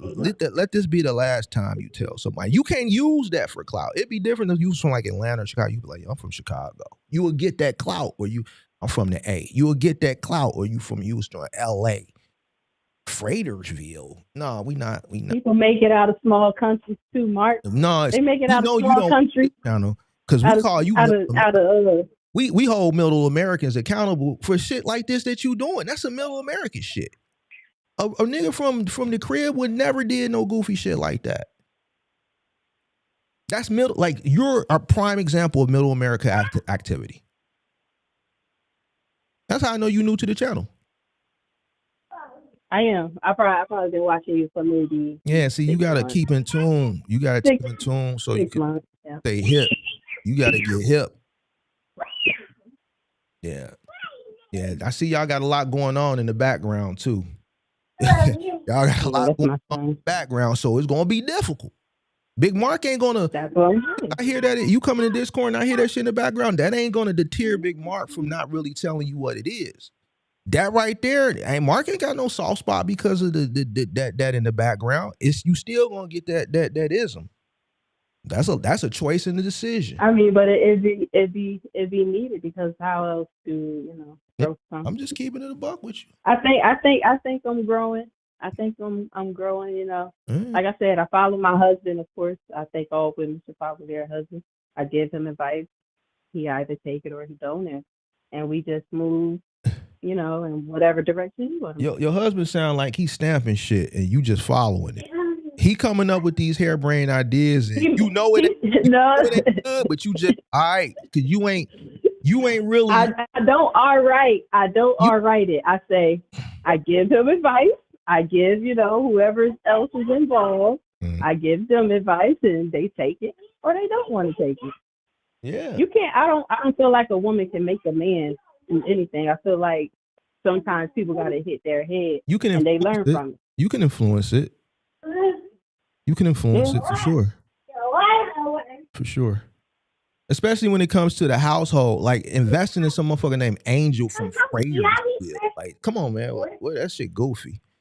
On the real. That's not come on now. Like that money, okay, so the money that y'all had coming in during that time period, there's so many different things. Like if I just tell you some of the things that I've invested in during those time periods, right? 2014. Like your feelings would be hurt because you would know how much up. I'm not. I mean, we can go from real estate. We can go from real estate. 2014. Go from real estate to stock. 2014. What you invest in? Real estate. Stocks. That's what I wanted to invest in. So you already hurt my feelings. A few years later, I started getting into crypto around 2017, 2018. Right. 2014 was a big year for me because I bought my most trucks in 2014. 2014 was a great year for like final mile and moving. Like final mile, especially because this was during the rise of the organic rise, not like what you saw during the pandemic of e-commerce. So I was in final mile during a time period where organically it was growing. More and more people were coming to the internet to buy things that in previous times they didn't, like mattresses and shit like that. So there was just so much opportunity. It was like the wild, wild west. And you could pretty much name your price. This is why I was able to scale so aggressively. In 2014 was my first $1 million+ gross year in business. So that's why I talk a lot about 2014 on the channel, because that was a milestone year for me. I bought my first piece of property. I bought my most trucks. It was the year I grossed my first $1 million. It was in the stages, the 5 stages to business growth. That was the takeoff phase, which is stage 4. Wow. Stage 4 is the takeoff phase of business growth. And that was it. So 2014 is a very, very, very, very special year to me. So I know the opportunities that were present at that time. If you're going to get upset because you're going to look at certain things that you could have invested in 2014, 2015, 2016, 2017, 2018, and you'll be able to now in 2026 look and be like, yo. No, because I already seen it. Back then I already seen it, and I already seen it. Yeah, I already seen it was an opportunity to buy, whatever the case may be. But you can't cry over spilled milk. Just pick up the y'all gotta change y'all mentality. Wipe it up. Sound like your husband coming up with these ideas and you just going for it. Like I can't tell you what to do to like get him to not pull the trigger on this shit. You know, I could, but it's not my place. So I'm just gonna keep my business on that. But like, you got two people in one household. I hear kids in the background. You talking about you operated a what you call it for 12 years, and there's no growth. And you said you just were surviving for 12 years with this business. I feel like Not good. I feel like if Huh? you're not growing, I feel like you just, like I said, like if you're not growing, I feel like you just surviving. You can make the money, you know, like you said, it's stages and it's levels to it. So if you're not growing, then you just surviving. Well, yeah. So it's a reason you got to figure out and look into the reasons and break down the reasons why y'all weren't growing. But you already told me. I already know what it is. You know, when you said, you know, the money was coming in, but y'all just don't know where it went. That's something I talk about all the time on the channel. Somebody already dropped a clue in earlier when you first said it. Those are people that watch the channel. Because what you just said, the money was coming in, but we just don't know where it went. A lot of people say that. That's why I have a term when people say that, because a lot of people say that. So once you said that, we already know. People that watch the channel, we already know where the money went. We already know where it went. Yeah, it was to some BS, of course. You ain't said nothing different than the other thousands of people that called in and said, like, you said that shit verbatim. Well, the money came, but we don't. Like, verbatim. Because I would have, you know, you would really have to sit down and just recap your whole life and be like, all right, where I put the money at? Where'd the money go? Where it went? We know where it went. Well, we'll get into that at a later time. We'll get into that. But yeah, so I don't know. Sound like some first thing you need is some mindset shifting. You need your mindset has to shift. I think we finna have one last good run as far as prosperity is concerned, and I think that's gonna be it. I don't see it after. What do you mean by that? What do you mean by that? I think it's just gonna be too far, like to acquire investments and real estate and shit like that. I just think we're getting away, if not already, to the point where it's just gonna be certain investments are gonna be accessible. You got people right now married that can't afford a home. It's just the cost of living and what people are making, that gap is just too far. Like the earnings gap is not scaling with the rate of inflation. So, you know, with me, where we at, these $1 million homes. I'm older than you, so I got, what you said you 34? Yeah, yep. So I'm 45. I'll be 46 soon. So I've seen more life than you, just from way things have things on, and I just think right now it's just so, like, I was doing a reaction to like the auto repossession thing. I see. That made me wanted to get a tow truck. I said, let me go get me a tow truck. Right, but start repoing these people's cars. Even decisions like that, it's like impulse decisions. I wouldn't do it. I wouldn't. Okay. I wouldn't do it without listening to it. But I'm just saying, like, you could see that the opportunity to possibly, be there. The opportunity is in a lot of places, but just because an opportunity is there at the moment doesn't mean run to it. That's I'm saying, because that's like being an opportunist and following trends. You see what I'm saying? So, like, you want to do things, you want to go about things the right way. You don't want to go, but starting a tow truck business is not as simple as starting a box truck business, especially from that aspect. There's two different types of tows. You got safe tows, and then you got recovery tows. A safe tow is like, you break down on the side of the highway, you tow them to a shop where they break down, jump start, lockouts, safe tows, right? And then you got recovery, right? Recovery is like repossession, right? You have to have a lot, right? It's a different form of tow that has more requirements from a state level, right? You're gonna repo, you gotta have a lot. You gotta, it's a little bit different than doing a safe tow. So, it's just not something that you can, oh, well, man, this is the most repossessions that have ever happened in American history. Let's go get a tow truck. I know. Report is not as cut and dry as that. I'm knowing it. Look, my mindset is changing bit by bit. You know, me and my husband sit down more often when it comes down to the finances and where it is that we're trying to go and what it is that we're trying to do, whatever the case may be. I'm just kind of on the fence on just getting another truck. You know, he want another truck. I don't know if we necessarily ready for another Ask you truck. this. Yeah, we can. Let me ask you this. How much Mhm. money y'all got saved up? Just give me a roundabout figure. What do I say? Five $5,000? figures? No, 6 figures. Huh? 5 figures. Okay. Give me a roundabout. Yeah. 10, 20, 30, 40? Yeah, we could say 10. So 10 grand.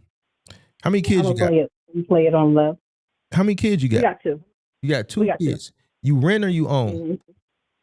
We rent You rent house, apartment, apartment.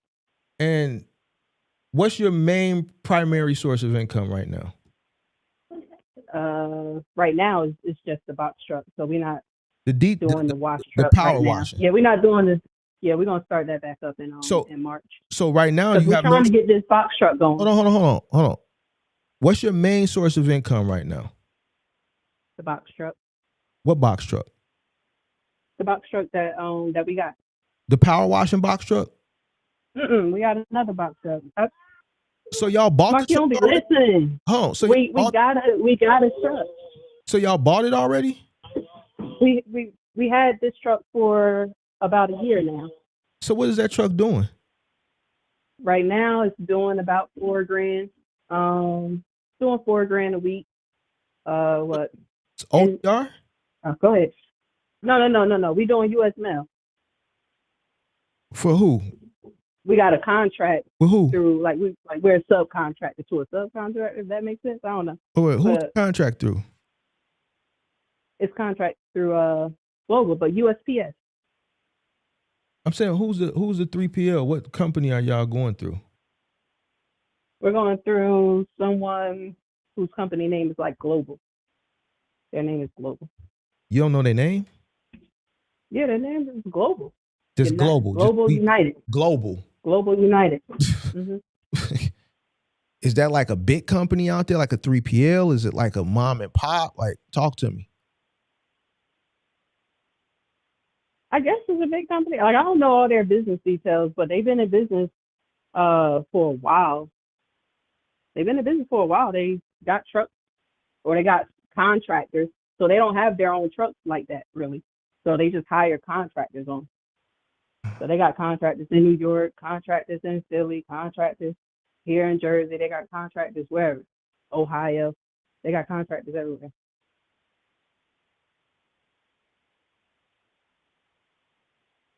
Global United? So in New Jersey? Yeah. I mean, that's where we met them at, here in New Jersey. They black? Like where they based out of. They black people? They Indian. They Indian.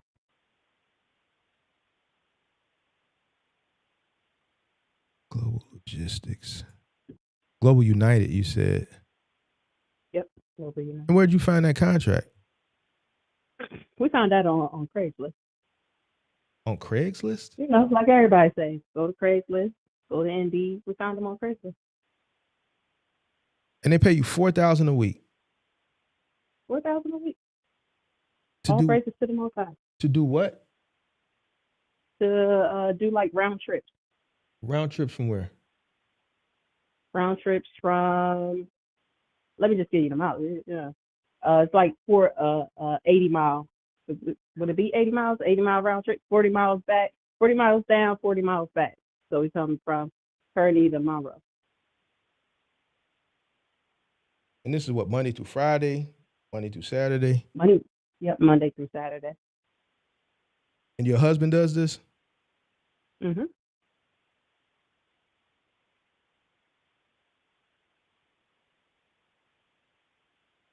So how much out of that $4,000 do y'all keep? Out of the $4,000, let me go off top of the head. I know every week we put up about 1,500 for truck expenses. Is it 1,500, 500? 500 for insurance. Our insurance is 2,000 right now, so we're in negotiation trying to bring that down. 500 for insurance, 800 for gas, and then parking for the truck. Is the truck paid for? $100 a week. No. It's leased. So even with the lease, it's $750 a month. Well, who you leasing it to? $730. Dakota Ryder. Wait. And I seen your thing with that, and that scared me. Okay, so are you leasing it through Ryder or are you financing it through Ryder? Because Financing. Right? Because I'm like, why is Dakota involved? So you're financing it. Mm-hmm. How much did you purchase it for? We purchased it for $24,000. So that was a level 3, 24, $750 for how many years? For 3 years, 36 months, something like that. 34, 36 months, something like that. So we got 2 more. What year is the truck? 2019.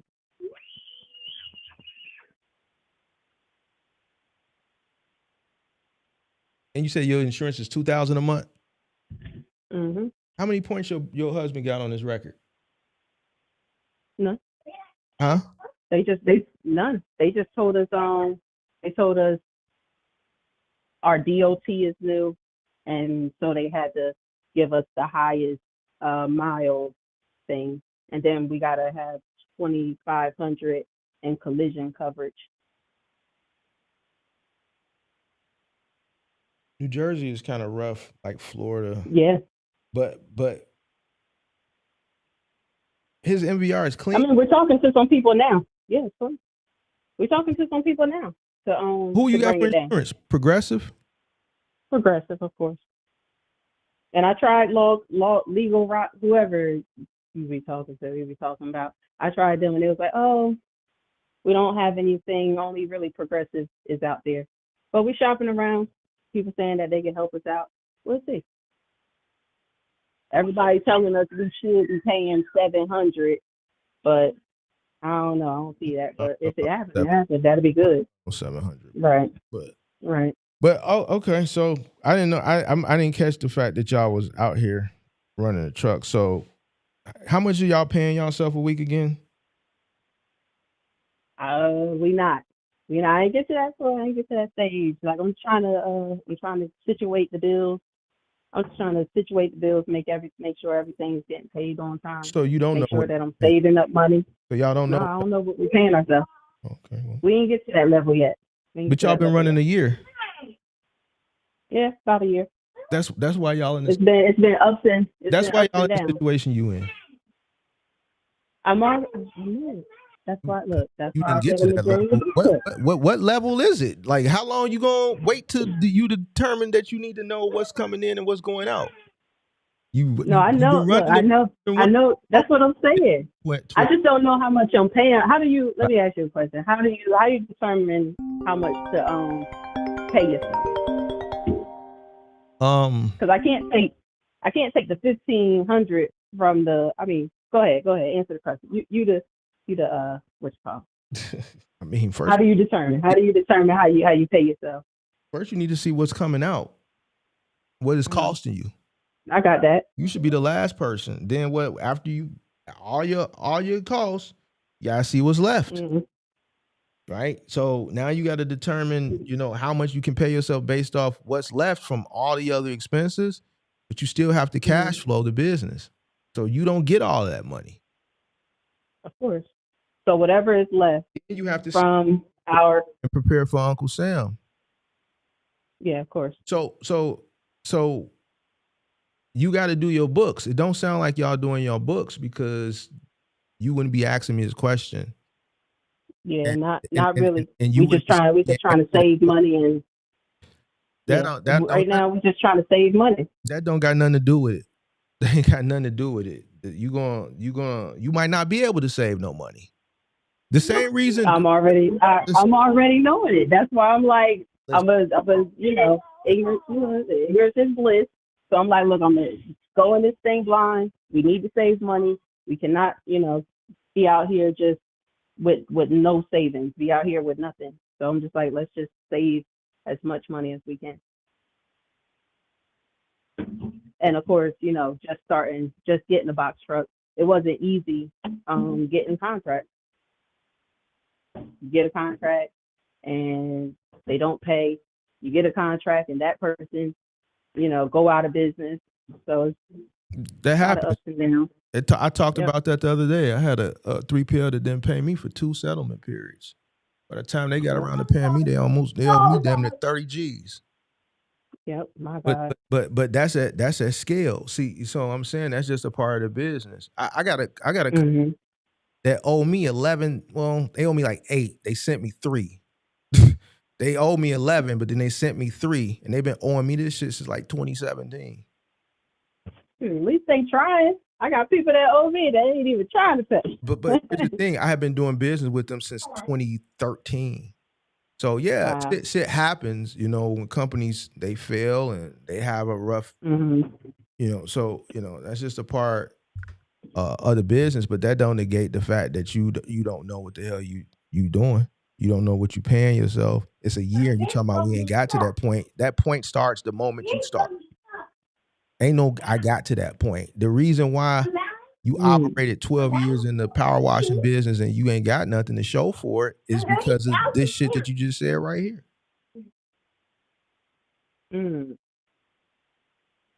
Financial literacy and not just the personal side, but the business side. That I can agree on. So, we just out here hustling, and I'm trying to get past that stage. You want to be out here hustling? I don't want to be out here hustle.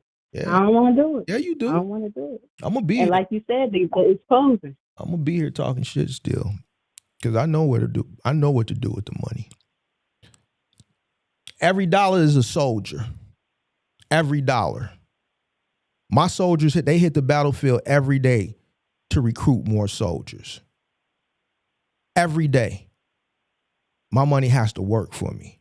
I don't believe in savings account. I don't believe in none of that shit. I believe in going to war every day and sending my soldiers out to recruit more soldiers. Strategically. No, I'm looking to flip your soldiers into being my soldiers. To me, when I hear this shit coming from you, to me, you a stain. You a person. You gonna become a victim when we come through. We're gonna come through. We're gonna come lay everything down, and we're gonna take everything you got because of your ignorance.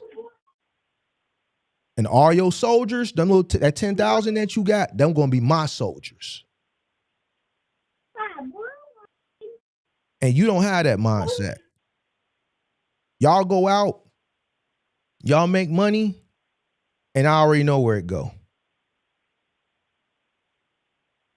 It go on shit that don't mean shit. Dumb shit. I mean, not right now. Not no more. Not right now. Not no more. But you got almost a decade and a half with nothing to show for nothing.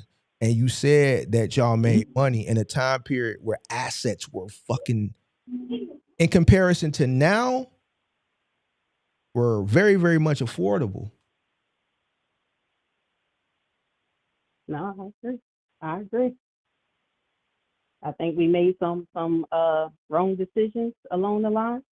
I think, like you said, learning this business finance is key.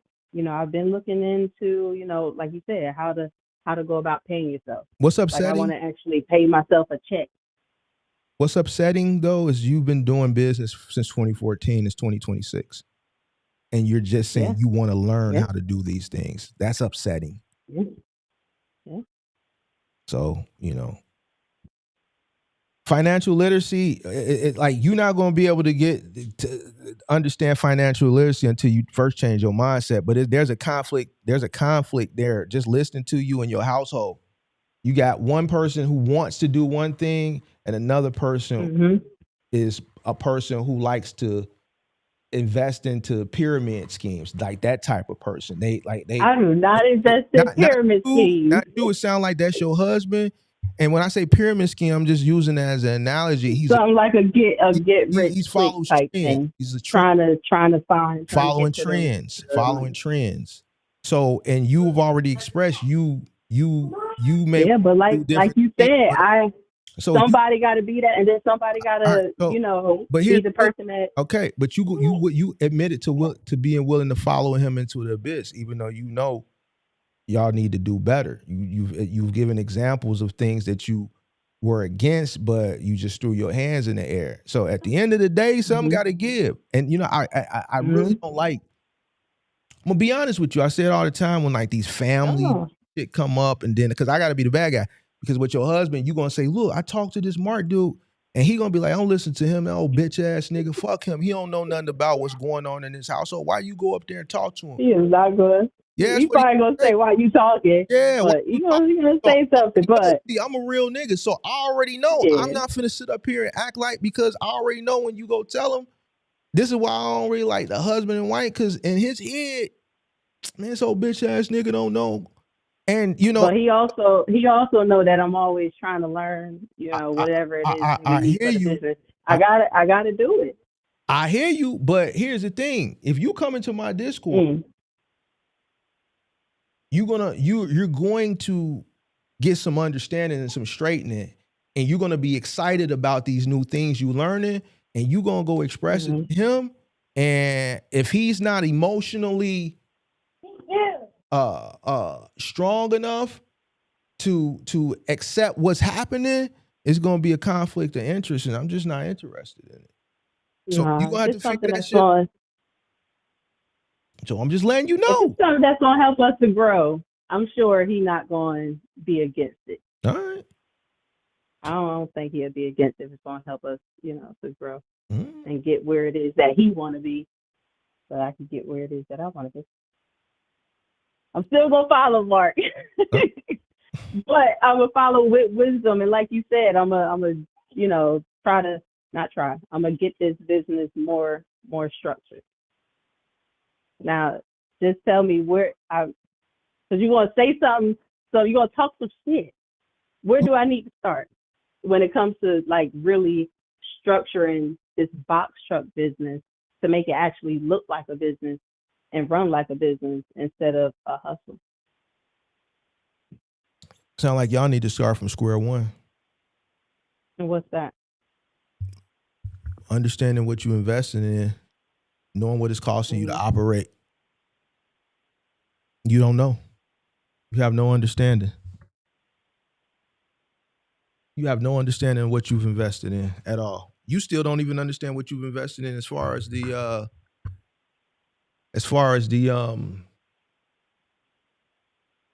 power washing business. You don't even understand that. And you've been doing that 12 years. 12 years, you should have been rich. If I've been doing something 12 years consistently, I would have been in that. You should have been rich. Should have been well on your way. Right. Or if not rich, but maybe financially sound. But to say, yo, we've been doing it 12 years and we don't have anything to show or I feel like we ain't got nothing. We don't know where the money went. Like,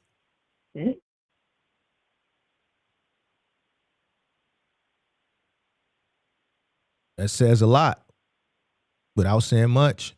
What else is there when it comes to the cost of operating a box truck business? What else would there be besides food, gas, the usual? That simple Did you just stuff. ask me what other that costs? surface stuff?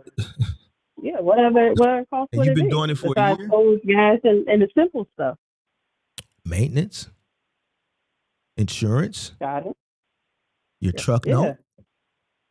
Yeah. Other variable expenses, some small little things here and there. What small little thing?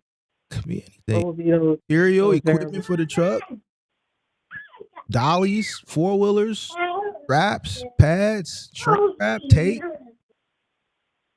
plate stickers, window stickers if needed, depending on where you live at, cab cards if it's required. So all types of different variable things that I can go down the line. I'm not gonna be able to think about everything. Some of these things are very intricate. So, but your basics. I'll go back. I'll go back through the little list that I got on the computer, and Here's the thing. I guess I gotta pull away from the usual. Everything that you said is already in my list. Go ahead, man. You've been doing this shit for a year.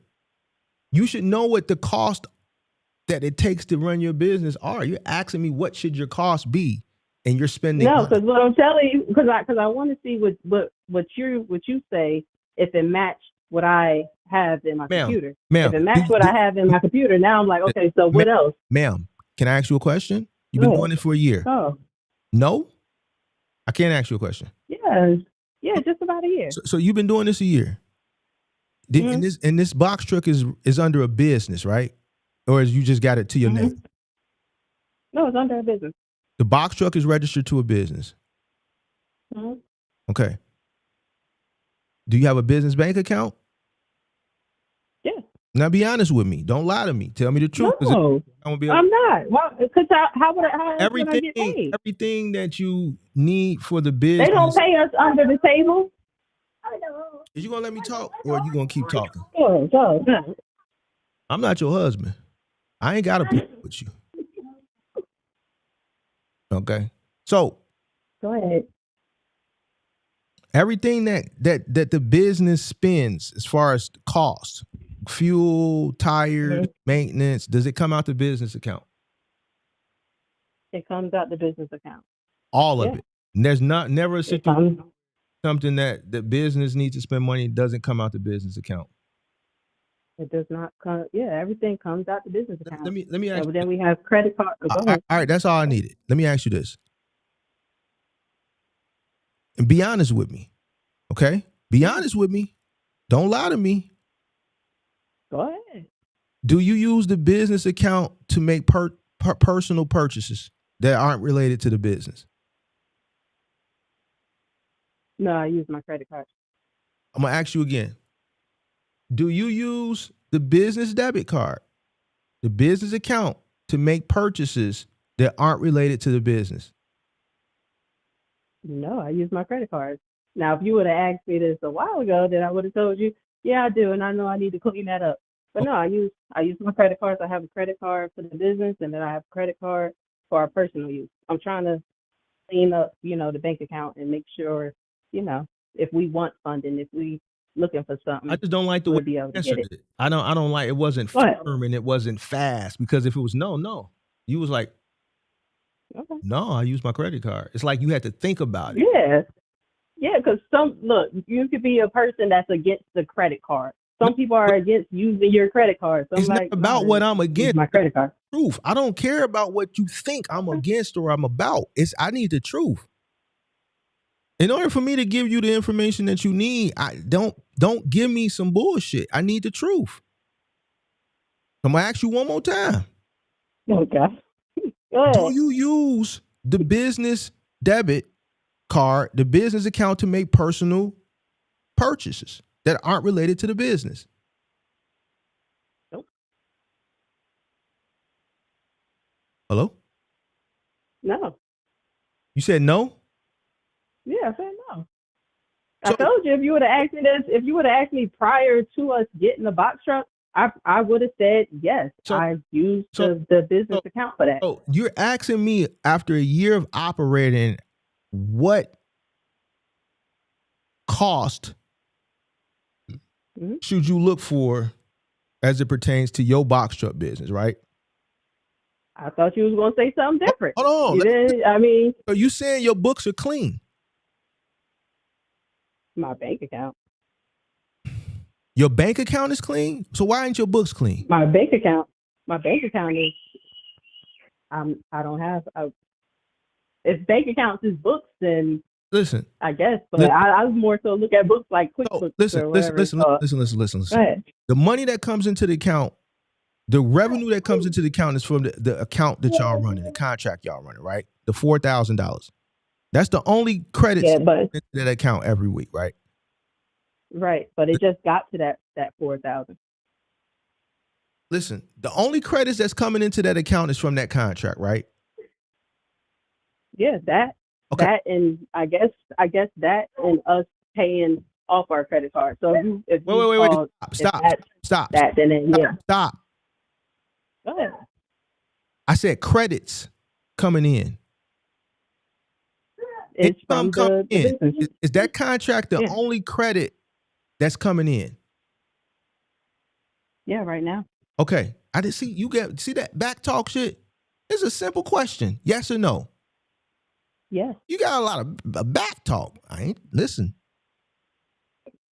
Hold on, I gotta look at these. Well, Big Mark ain't gotta tolerate that. Well, I ain't gotta tolerate it. Why you say I got back talk? I don't have back talk. I'm just trying to figure things out. Want to hear that extra shit? All right, I'm gonna start answering. I'm gonna start answering yes or no. I'm gonna start answering yes or no. I'll be trying to help you understand. I ain't with the back. I ain't used to it. And I ain't with the back talk. You dig? Let me tell you something. Go ahead. So the credit from the contract is the only credit that's coming into the account, right? Yes. Now, you just mentioned a credit card. What credit card are you paying out of this account? Personal and business. There you go. There you go. That's why I'm Big Mark. I know how to get to the truth. Big Mark, that's why people fuck with Big Mark. Big Mark know how to get to the truth. See, Big Mark understands. Wouldn't that be paying myself? Listen. You're not paying yourself from robbing from the. You're paying your personal. See, this is how you stealing from the business. See, I asked you, did you make personal purchases from the business? You told me no. Okay. I knew it was a lie. I know that's a lie. I know a liar when they lie to. No, because I was thinking more so thinking about going to the grocery store, swiping your credit, debit card. You got me on speakerphone. Can the kids hear me? Can the kids hear me? Go ahead. What you say? I didn't hear you. No. You on my headphone. Can the kids hear me? No. I don't give a fuck about all that shit you talking right now. That's I don't give a fuck about that shit. A grocery store. I don't care about that shit. All I care about is numbers. That's what I thought you were saying. Man, I don't care about that. Saying. I don't care. All right. Let me explain something to you.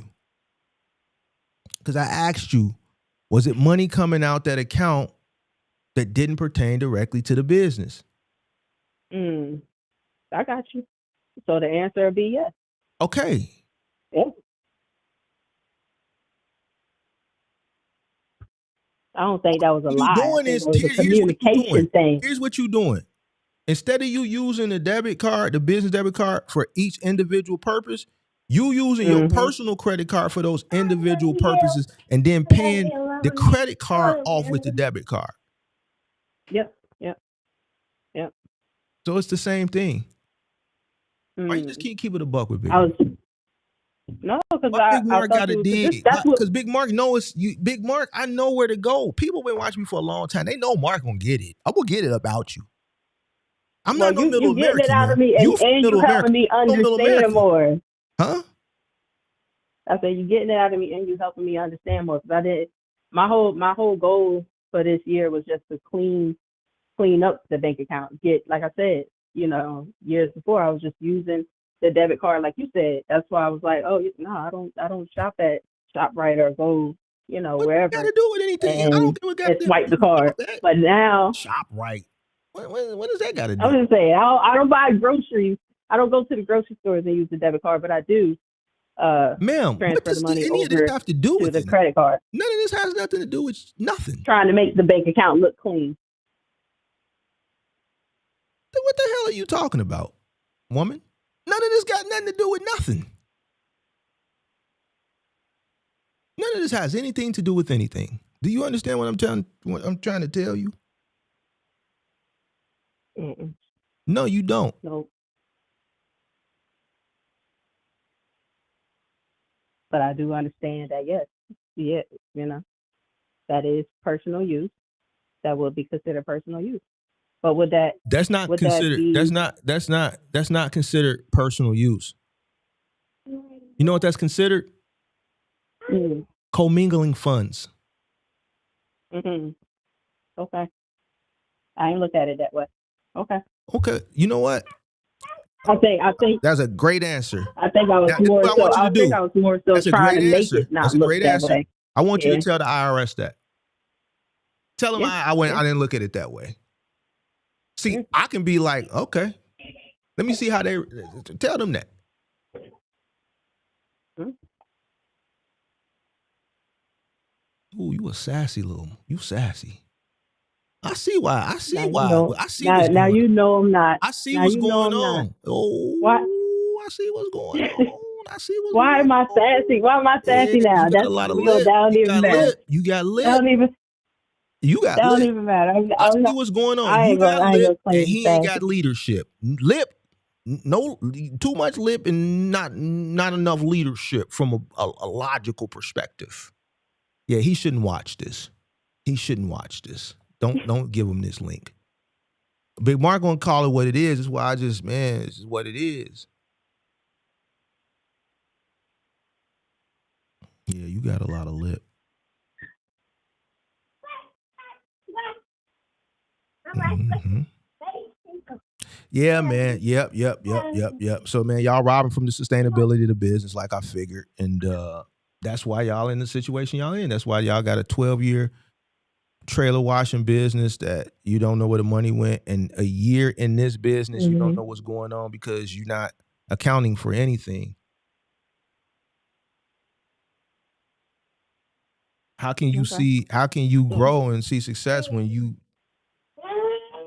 not accounting for nothing? You're not running a real business. You think you are, but you're not.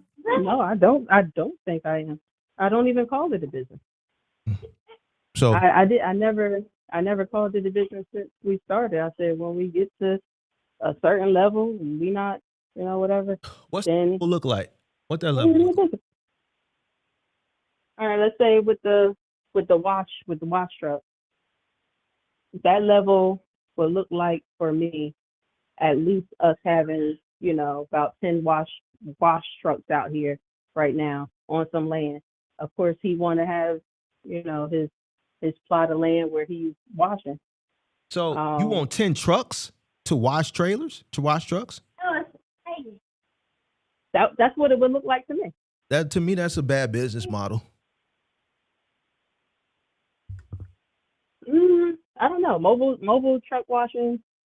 People got more trucks than that. More vans, more trucks A than business that. model to me. I think out if you washing. wanted to really go about it, and you've been doing it 12 years already, I think if you wanted multiple trucks, you would have did things the right way. You'd have multiple trucks. Me, I would have just get a plot of land off a highway and do a truck washing. Maybe something next to like a travel plaza that doesn't have truck washing, and do truck washing. No, that way I I'm would agree. stationary. I don't have to deal with the maintenance of a truck. I'm just dealing with just the minimal maintenance from just the water lines and the power washing equipment, and then just your materials like your soaps and things of that nature. And that's it. I mean, to me, that would be the more. That's more sustainable. And yeah, I mean, like because the truck wash market, it's some heavy hitters out here. So they take you a dealing lot with of the big contracts or whatever. But Blue Beacon is one of them. no, not because Blue Beacon wouldn't be someone that we compete with. What are you talking about from a brick and in mortar standpoint? Or you in talking some about, way, yeah. What are you talking about from a brick and mortar standpoint? I'm talking about like no as a mobile wash. I'm not a big fan of the mobile wash, period. I'm just not a fan of that. I mean, to each his own, but to me, it's just, I mean, how can you build a repeat customer? I'm into businesses. If I'm going to build a business from scratch and today where I have to deal with a consumer, I'm going to build something where I'm going to get repeat customers. No, there's repeat customers. Hold on. You go to that, like we would go Ma'am, to Pepsi. ma'am. Go You ahead. got OTR drivers for the most part that are in and out of town. All right. So when I say repeat customers, something that, you know, people are frequenting me often, not fly by night, maybe Right. never see you again. To me, if I start a business, the way I look into going into business or new business, the way I'm looking to go into business now is different than how I looked at business 10 years ago. As you evolve, as you elevate, as your assets grow, as your money grows, your asset portfolio goes, you look to do more with less. So what I'm saying is you use your money as a tool. You got to get the money first.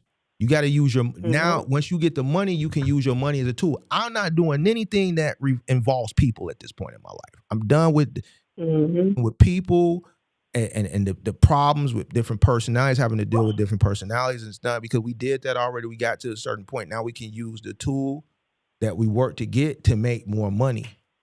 So if you're looking to get, if you haven't acquired the tools, the resources yet, so you got to do work. Which, remember at the beginning you said you wasn't looking to do work, but you got to do work. So if hold on, because I got the game, you ain't got the game. I'm just keeping it a buck. I got it, you ain't got it. Okay, so you got to listen. You got to zip it, toss away the key. If I'm going to start a business right now in this time period, in this economy, the first thing I'm going to do is I'm going to look for something where I know I can get a customer base. I need a customer base, because without customers, there's no money. I don't want to start a business where my customers fly by night and I might never see them again. Why? It's not essential to get a truck wash. I don't have to get my truck washed. You got a passerby who's traveling, you may never see him again. He has nobody to refer you to. How are you going to build your word of mouth? He doesn't care. He's fly by night. He's never going to see you again. You just happen to be convenient for the moment. So, you know, I would look at something where I'm going to be able to, one, build a repeat customer, and then that repeat customer is going to also act as a word of mouth. I mean, here, a good example one is, let's say, I'm not saying do this because I don't advise starting a restaurant business, but I'm going to give you an example that's easy. I'm not going to start a restaurant. Don't start a restaurant, but listen to the example. Just shush.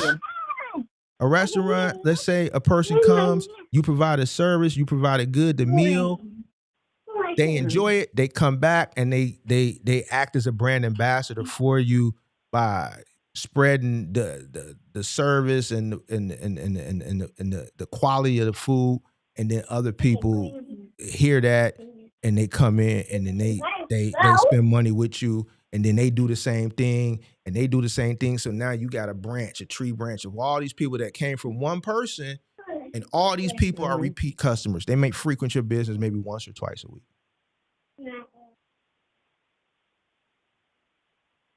Like, I'm not going to start a business and I can't build a customer base.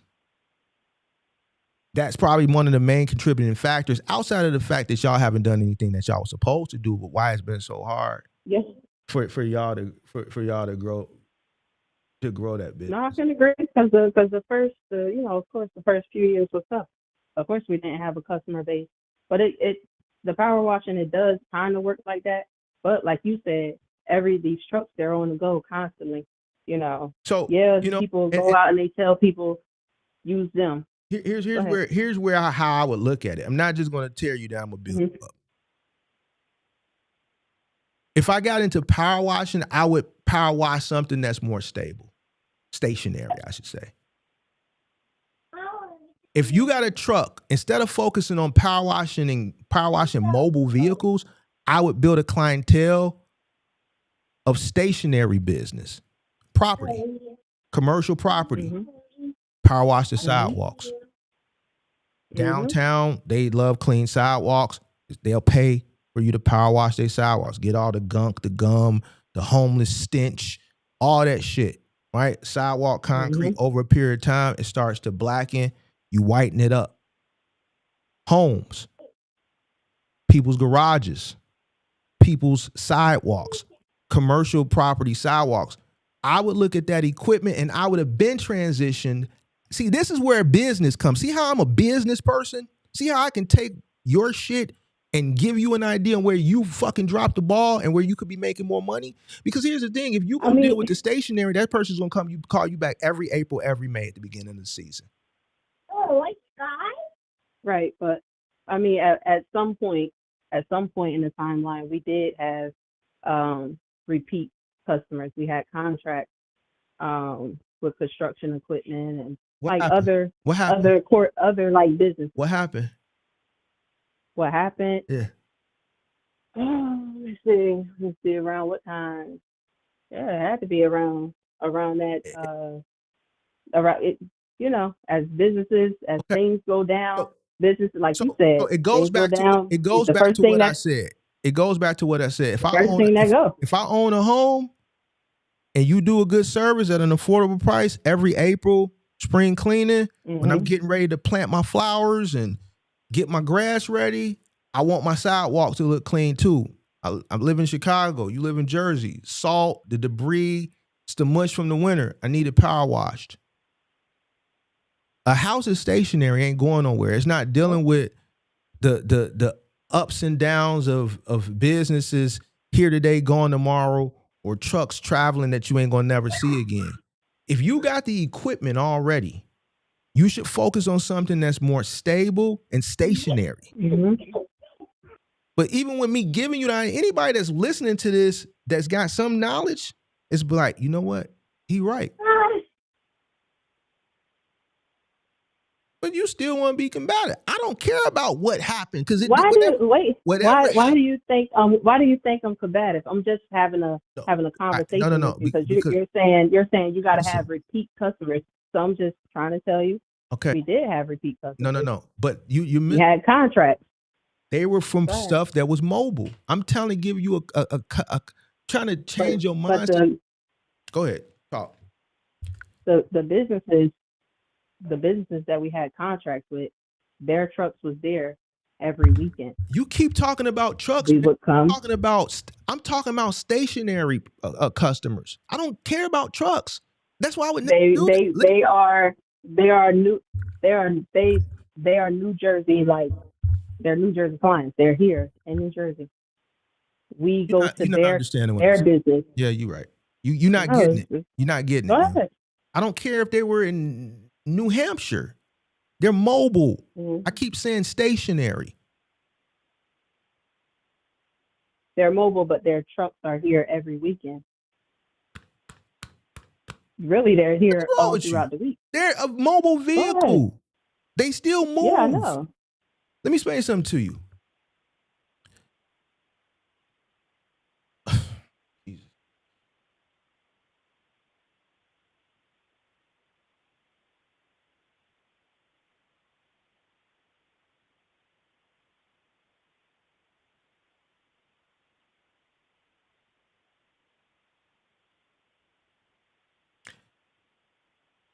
You have this equipment, and you're focusing on the wrong customer. I'm just going to simplify it because I see you kind of not understanding, but I get it. I'm a polished. No, I understand. There you go. Can't keep your mouth closed long enough. You can't be quiet long enough. Now, Mark, you gotta admit, I was quiet. No, you gotta always a great amount of time. Listen. When Mark talking, you just gotta be quiet. What's going to happen in 2020? So this how we go. I'm gonna do like the favorite. Let us do it like this. It's just too much to be doing for free. When I like, come on now. Like, what are you talking about? If I'm talking, you got to be quiet. Can we do it like this though? So can I do it like this though? When you say something, when you finish speaking, and you want me to say something, just say go ahead. You got the mic. You can say something. You got to understand something. And then I know. I thought when you took those breaks, it was my time to respond. But go ahead. I see what it is. I see what the problem is. Yeah, I see what it is. I be telling y'all. Y'all be listening. See, y'all be thinking I be in the chat. In the chat, be thinking. So it wasn't my time to respond. Go ahead. I'm listening. You gotta know the place. The place. You got to know when you talking to somebody that got value and just knowing to hush. Because I'm trying to give you some game and you not understanding, and I see where you getting the wires crossed at. So I'm trying to come with more simplistic ways to get you to understand. But every time I get to starting to talk, you just but. It ain't a but.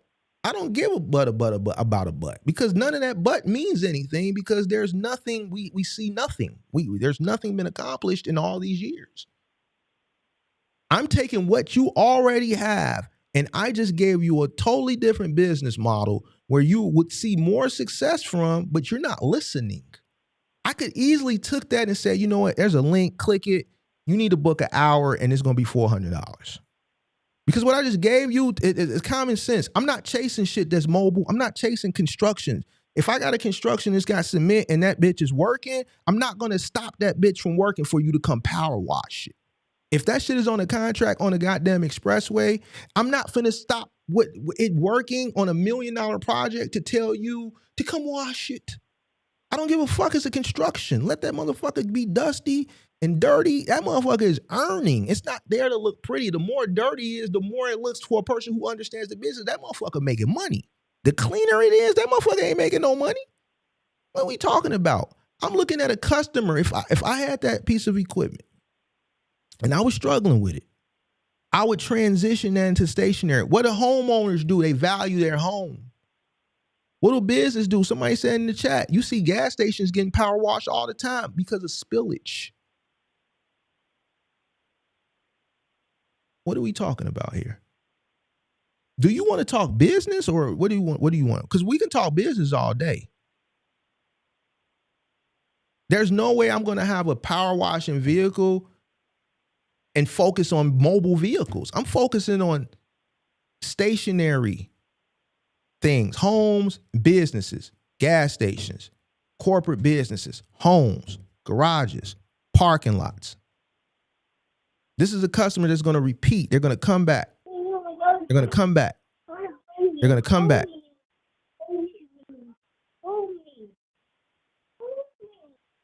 I'm building a book of business.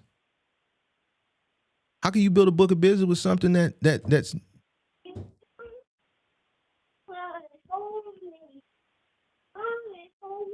the floor is yours. All right. So with the business, we did have repeated customers. What I'm hearing from you is,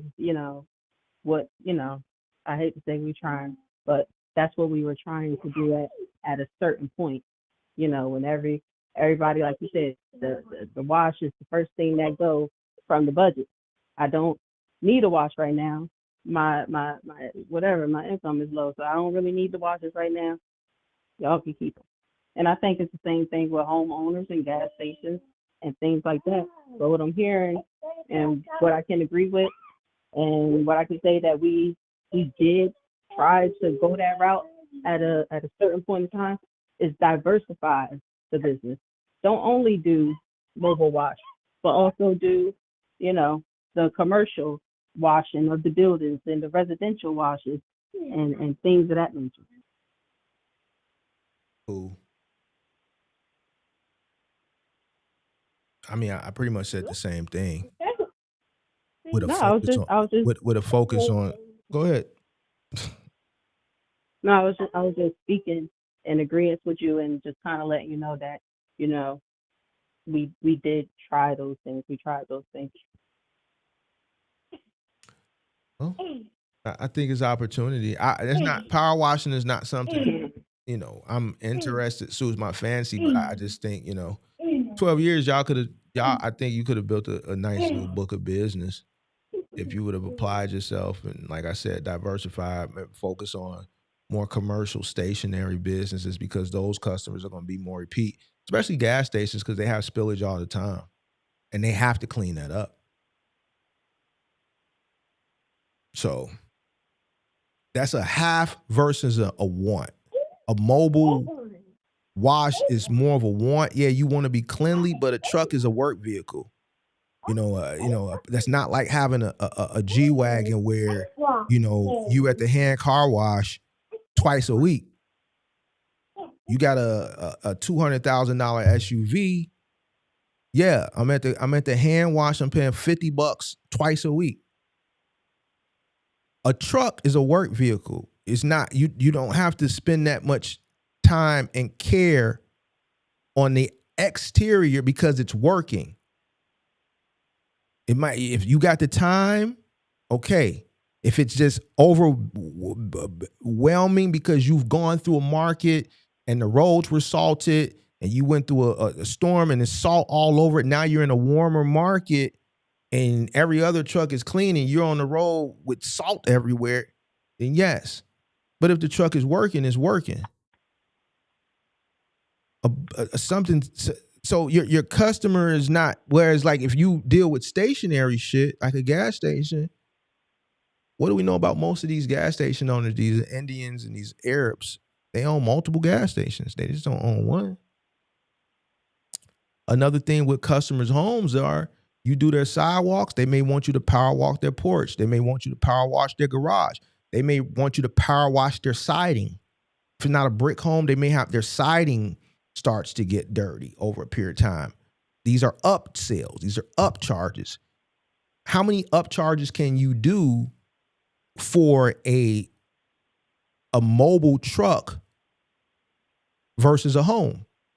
Maybe the tractor and the trailer, right? Maybe under the hood, right? Hello?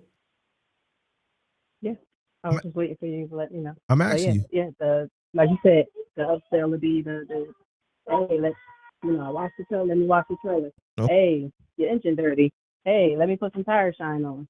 Okay. Like So hey, the outside looks good, let's clean the inside. So same thing for a home. Sidewalk, porch, siding, windows, garage siding. I just think it's a better business model with dealing with something stationary and something mobile as it pertains to that power washing thing. I think you can get better contracts that'll give you more frequent work if you go when you start dipping into the commercial realm of that power washing business.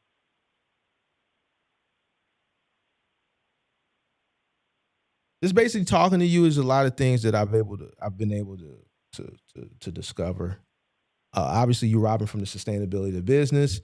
Obviously, there's a partnership here due to marriage that you're not on the same accord. I see why. I think he's not leading with logic.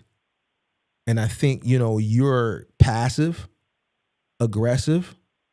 Maybe not so much with him, but with me, you kind of, so there's not a cohesiveness within your partnership as far as business is concerned. I'm not really concerned about your marriage, but as far as business is concerned, there's not a cohesiveness based on the information you've told me. There's a lack of accountability there. A lot of excuses for things that should have been in place since day one. And those things need to be corrected immediately.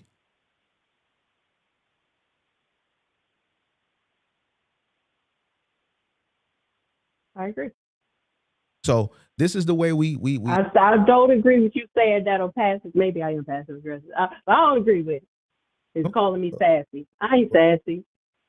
You are sassy. You kind of. I'm just trying to have a conversation. Okay, but it's a way you got to have a conversation. You have different conversations with different people. When somebody is giving you some shit that they could really charge you for, you got to learn how to zip it. Because I ain't got to do it. I'm going to be honest with you. I could really charge you a lot of money. I know how to get to money. Getting to money ain't a hard thing for me at this point in life. So if I'm listening to somebody, if I go to somebody that got value and they're sitting there just talking to me, I have to soak it up because they might feel differently next week and say, hey, remember that conversation we had last week? Man, I was wondering if we can expound on that more. Yeah, but this time I need a fin ball about you. I need a nickel about you. So if somebody's sitting there and they having a conversation where I know they're more tenured, more knowledgeable, more experienced than me, I'm not going to interrupt them because that may deter them or it's cut off the flow that's going on. I'm too busy consuming. I don't want to do anything to stop this person. Because right now they're pouring value into me. I don't have anything to give them. And they're doing it pro bono. What I want to say really don't matter. Because it's not going to matter to them. Notice everything you said, I said I don't give a fuck. Because none of that shit mattered to me.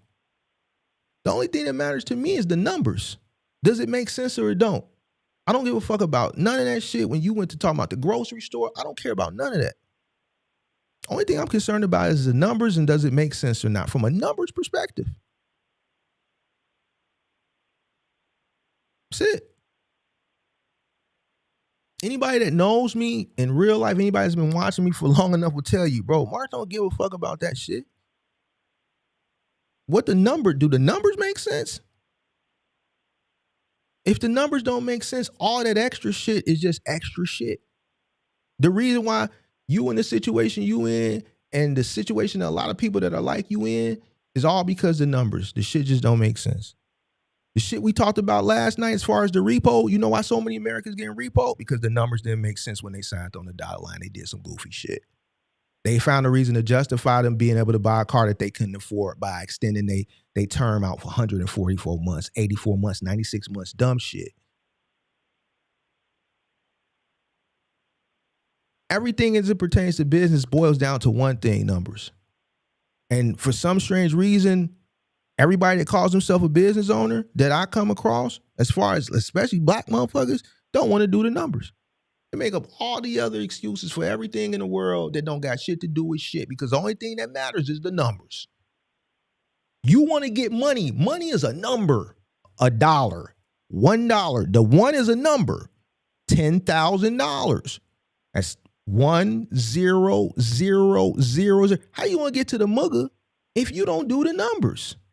This is why you can't get to the mugger, because you're not doing the numbers. I'm obsessed with the numbers because I'm obsessed with the mugger. You can't successfully get to the money if you're not obsessed with numbers. Period.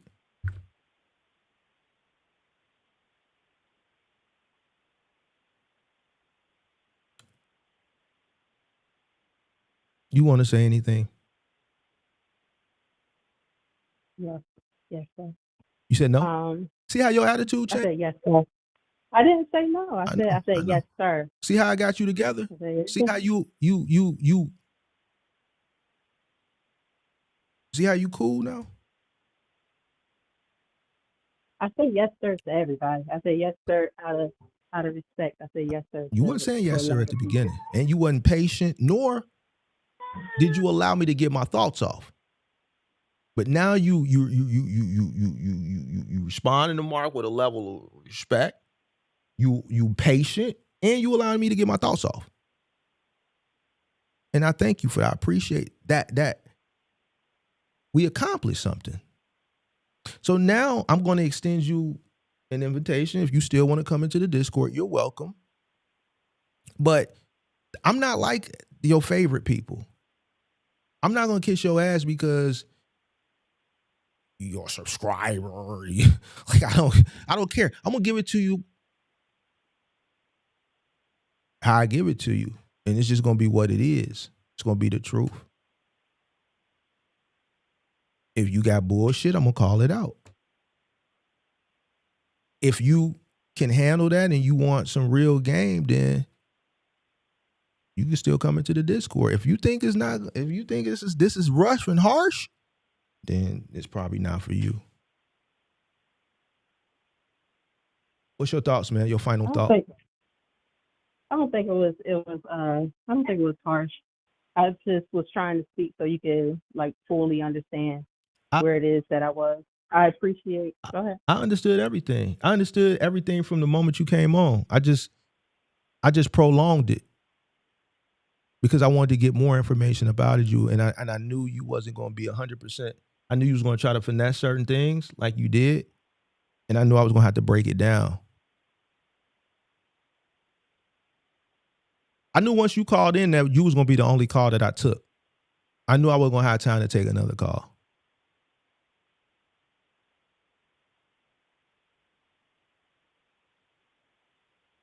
with the co-mingling. I appreciate you, breaking that all the way down for me. And maybe, and I ain't even gonna say maybe. That was me trying to finesse the bank, trying to clean out my bank as quickly and as fast as possible as I could. How you trying to finesse I'm the gonna go bank? figure out how to do that. How do you finesse Just the trying bank? to clean out, just trying to clean out my bank account and take away all of those, like I talk about the groceries and all the shopping stuff that has nothing to do with the business. So I was just trying to make it look like, hey, I'm not spending this money on business, but I do have to have it, you know, I do have to start paying us a certain percentage. That's definitely my thought. That's definitely my plans. That I've been planning for a while. I'm just not all the way fully sure on, how to go about, setting up the account to, pay ourselves with a paycheck. Like I know we could take a percentage and put it in our personal account, but I more so would like just to, paycheck us, give us a paycheck. So y'all been is that make sure y'all hit the like button too. That power washing business, is that a licensed business or is that hustling? It feels like hustling, but yeah, it is registered, but it feels like hustling. Like you said, we should have diversified a lot sooner, way before the market dropped. Once we started making more income, enough income to, do what it is that we needed, we should have diversified. That's I agree great. with you. That's great. I But I talked asked about you, that. that's great. But I asked you, is it a hustle or is it a licensed business? Are y'all licensed and registered to operate that business in the state of New Jersey?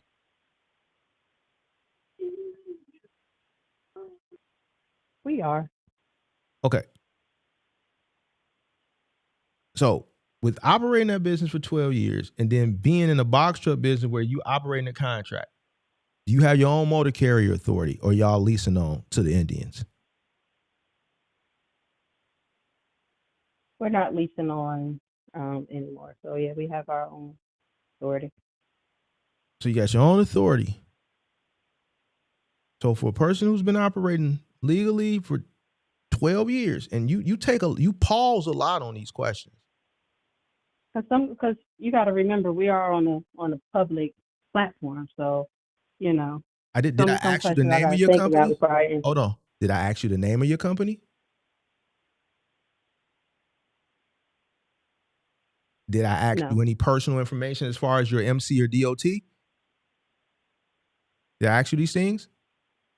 No. So what personal information have I asked you? I asked you, are you licensed?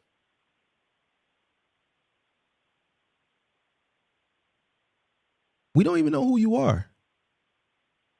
I have the most information on you based on your phone number, but like I'm not that concerned with spending money to go through. Like you ain't my op. I only do that for my ops. We only put PIs on the ops. We spend some money on the ops. We gotta get the receipts for the ops. You ain't my op. I don't care about nothing you got going on.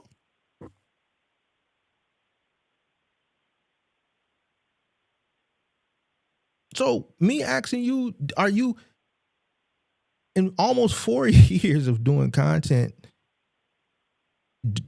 for me to effectively help you, and I'm asking you a simple question as far as, are you licensed?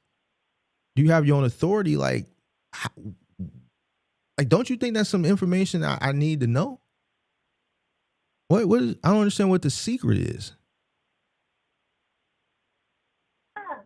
Yeah, I do. And I think on the Discord, something that's a little bit more private, like you said, it's not recorded, then yeah. Nope. Of course, like. So are you licensed business or no, man? I mean, it's plenty of people that come up that operate rogue. Like, but are you licensed or not? You're not video. We just only hear your voice. So The reason why I'm asking you is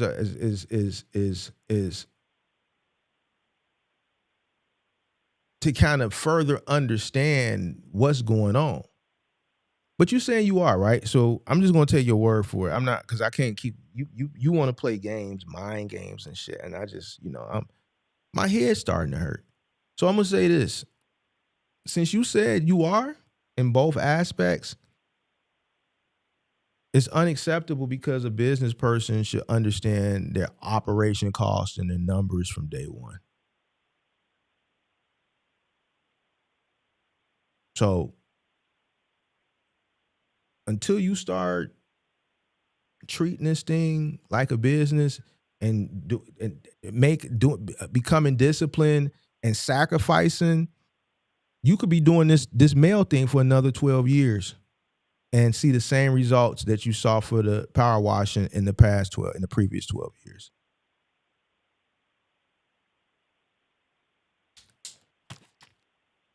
Yeah, I agree. I gotta start treating it like a business. I gotta get out of the hustle mentality and get into business. I agree, 100%. So you can come into Discord.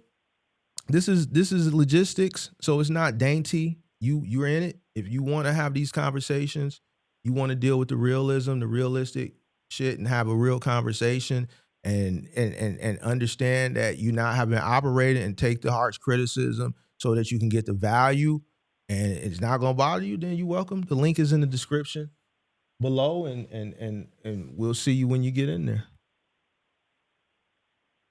Yes, sir. See you on the side. Oh, I hate saying that. Yep, I'll see you in Discord. All right.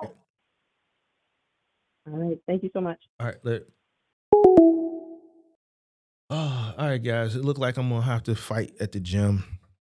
I should have been off, but you know how I go with this content shit. You dig? You know how I go. So,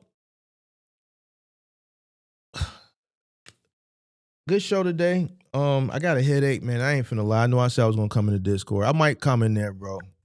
I gotta make a few phone calls right now while I get ready to go to the gym. But bro, she gave me a headache. Y'all know she gave me, and I don't know. I think it's because my brain be processing, and bro, I don't know, bro. I got a headache, bro.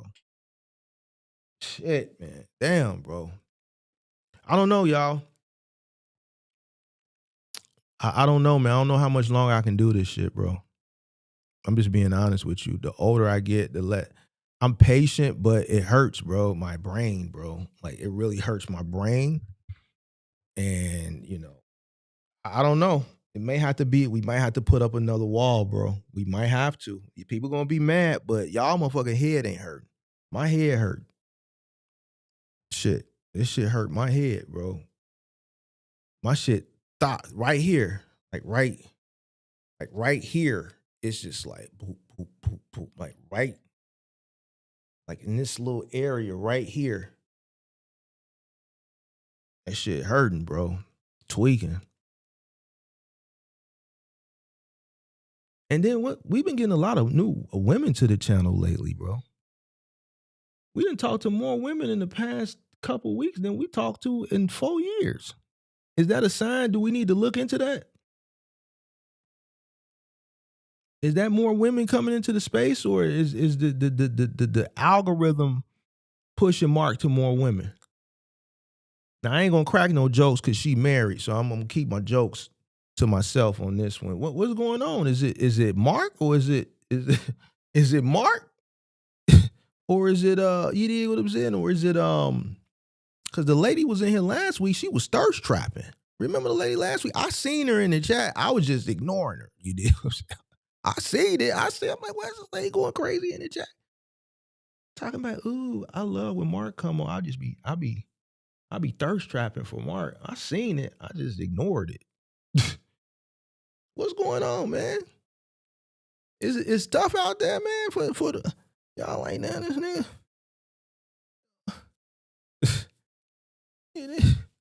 What's going on?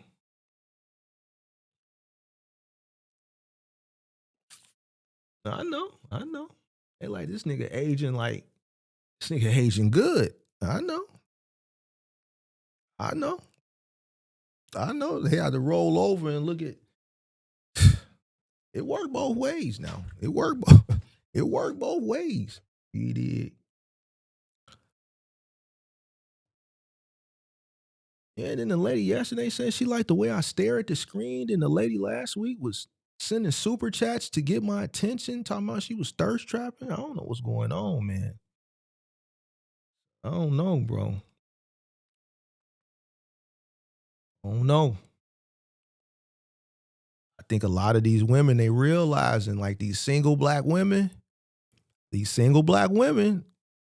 was all about the DEI and doing it. They could do everything by themselves. They realize this done got tough out here in these streets. It's done got tough out here in these streets. They realizing that DEI, that shit was a fluke.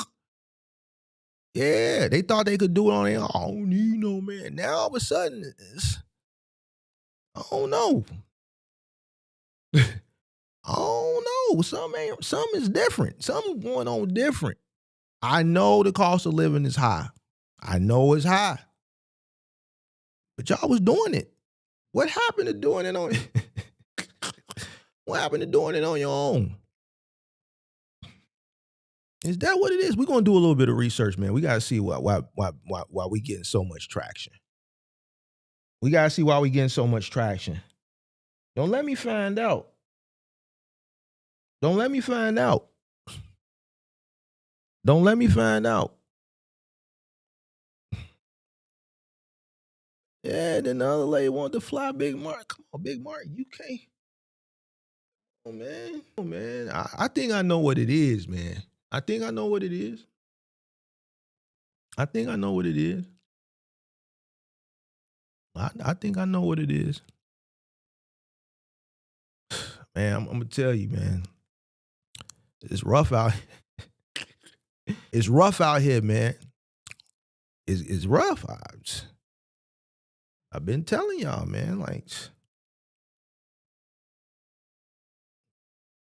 that's why when y'all be coming up talking about a box truck and you gonna do this, that, and the third, I'm like, man, what is in your brain, bro? You know how much it costs to live? One box truck ain't finna be able to do all that for you. Yeah, a lot of people waking up out here in these streets. It's fucked up out here in these streets, man. They're waking up. They're waking up. Yep. Y'all had an opportunity.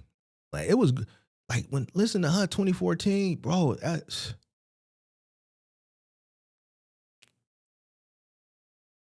I don't know, bro. I think, and I'm gonna say this and pardon that lady was a great example of something I talked about last week. You got to know when it's your run. You got to know when opportunity exists. You got to know when the market is the right time and take advantage of the situation. If you in the market and you making money, you can't fumble the bag. If things are going good, appropriate the money correctly because you're gonna wake up one day and you're gonna look about. And I say this all the time. Of what you coulda, shoulda did when the shit was going good. I always pride myself. What do y'all always hear me say? Man, I'm glad I did this. I'm glad I was disciplined. I'm glad I didn't go do this. I'm glad I kept a rubber on. These niggas want to come up, you ain't got no kids, nigga. I'm glad I kept that motherfucking garbage bag on. Fuck what you talking about, nigga. That's why you sitting up here complaining now, trying to figure shit out at 50, nigga. I don't want to hear that shit. So what I'm telling you is, it's about sacrifices when it come to business. You're going to sacrifice something. It is what it is. And when things are going good, understand that shit ain't going to go good forever. Something going to happen. And it's going to, 9 times out of 10, it's going to be, if you operate correctly, it's going to be beyond your control. And if you did things right when the money was coming in, you'll be fine. But if you didn't, you're going to look back like so many people do, like she did, and she's going to be like, damn.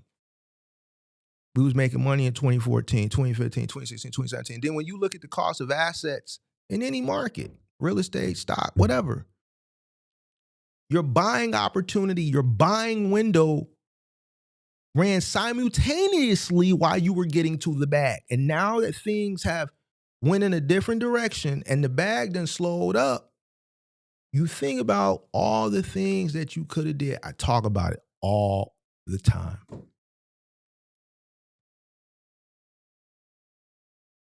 I love this channel, man. It's the greatest channel, man.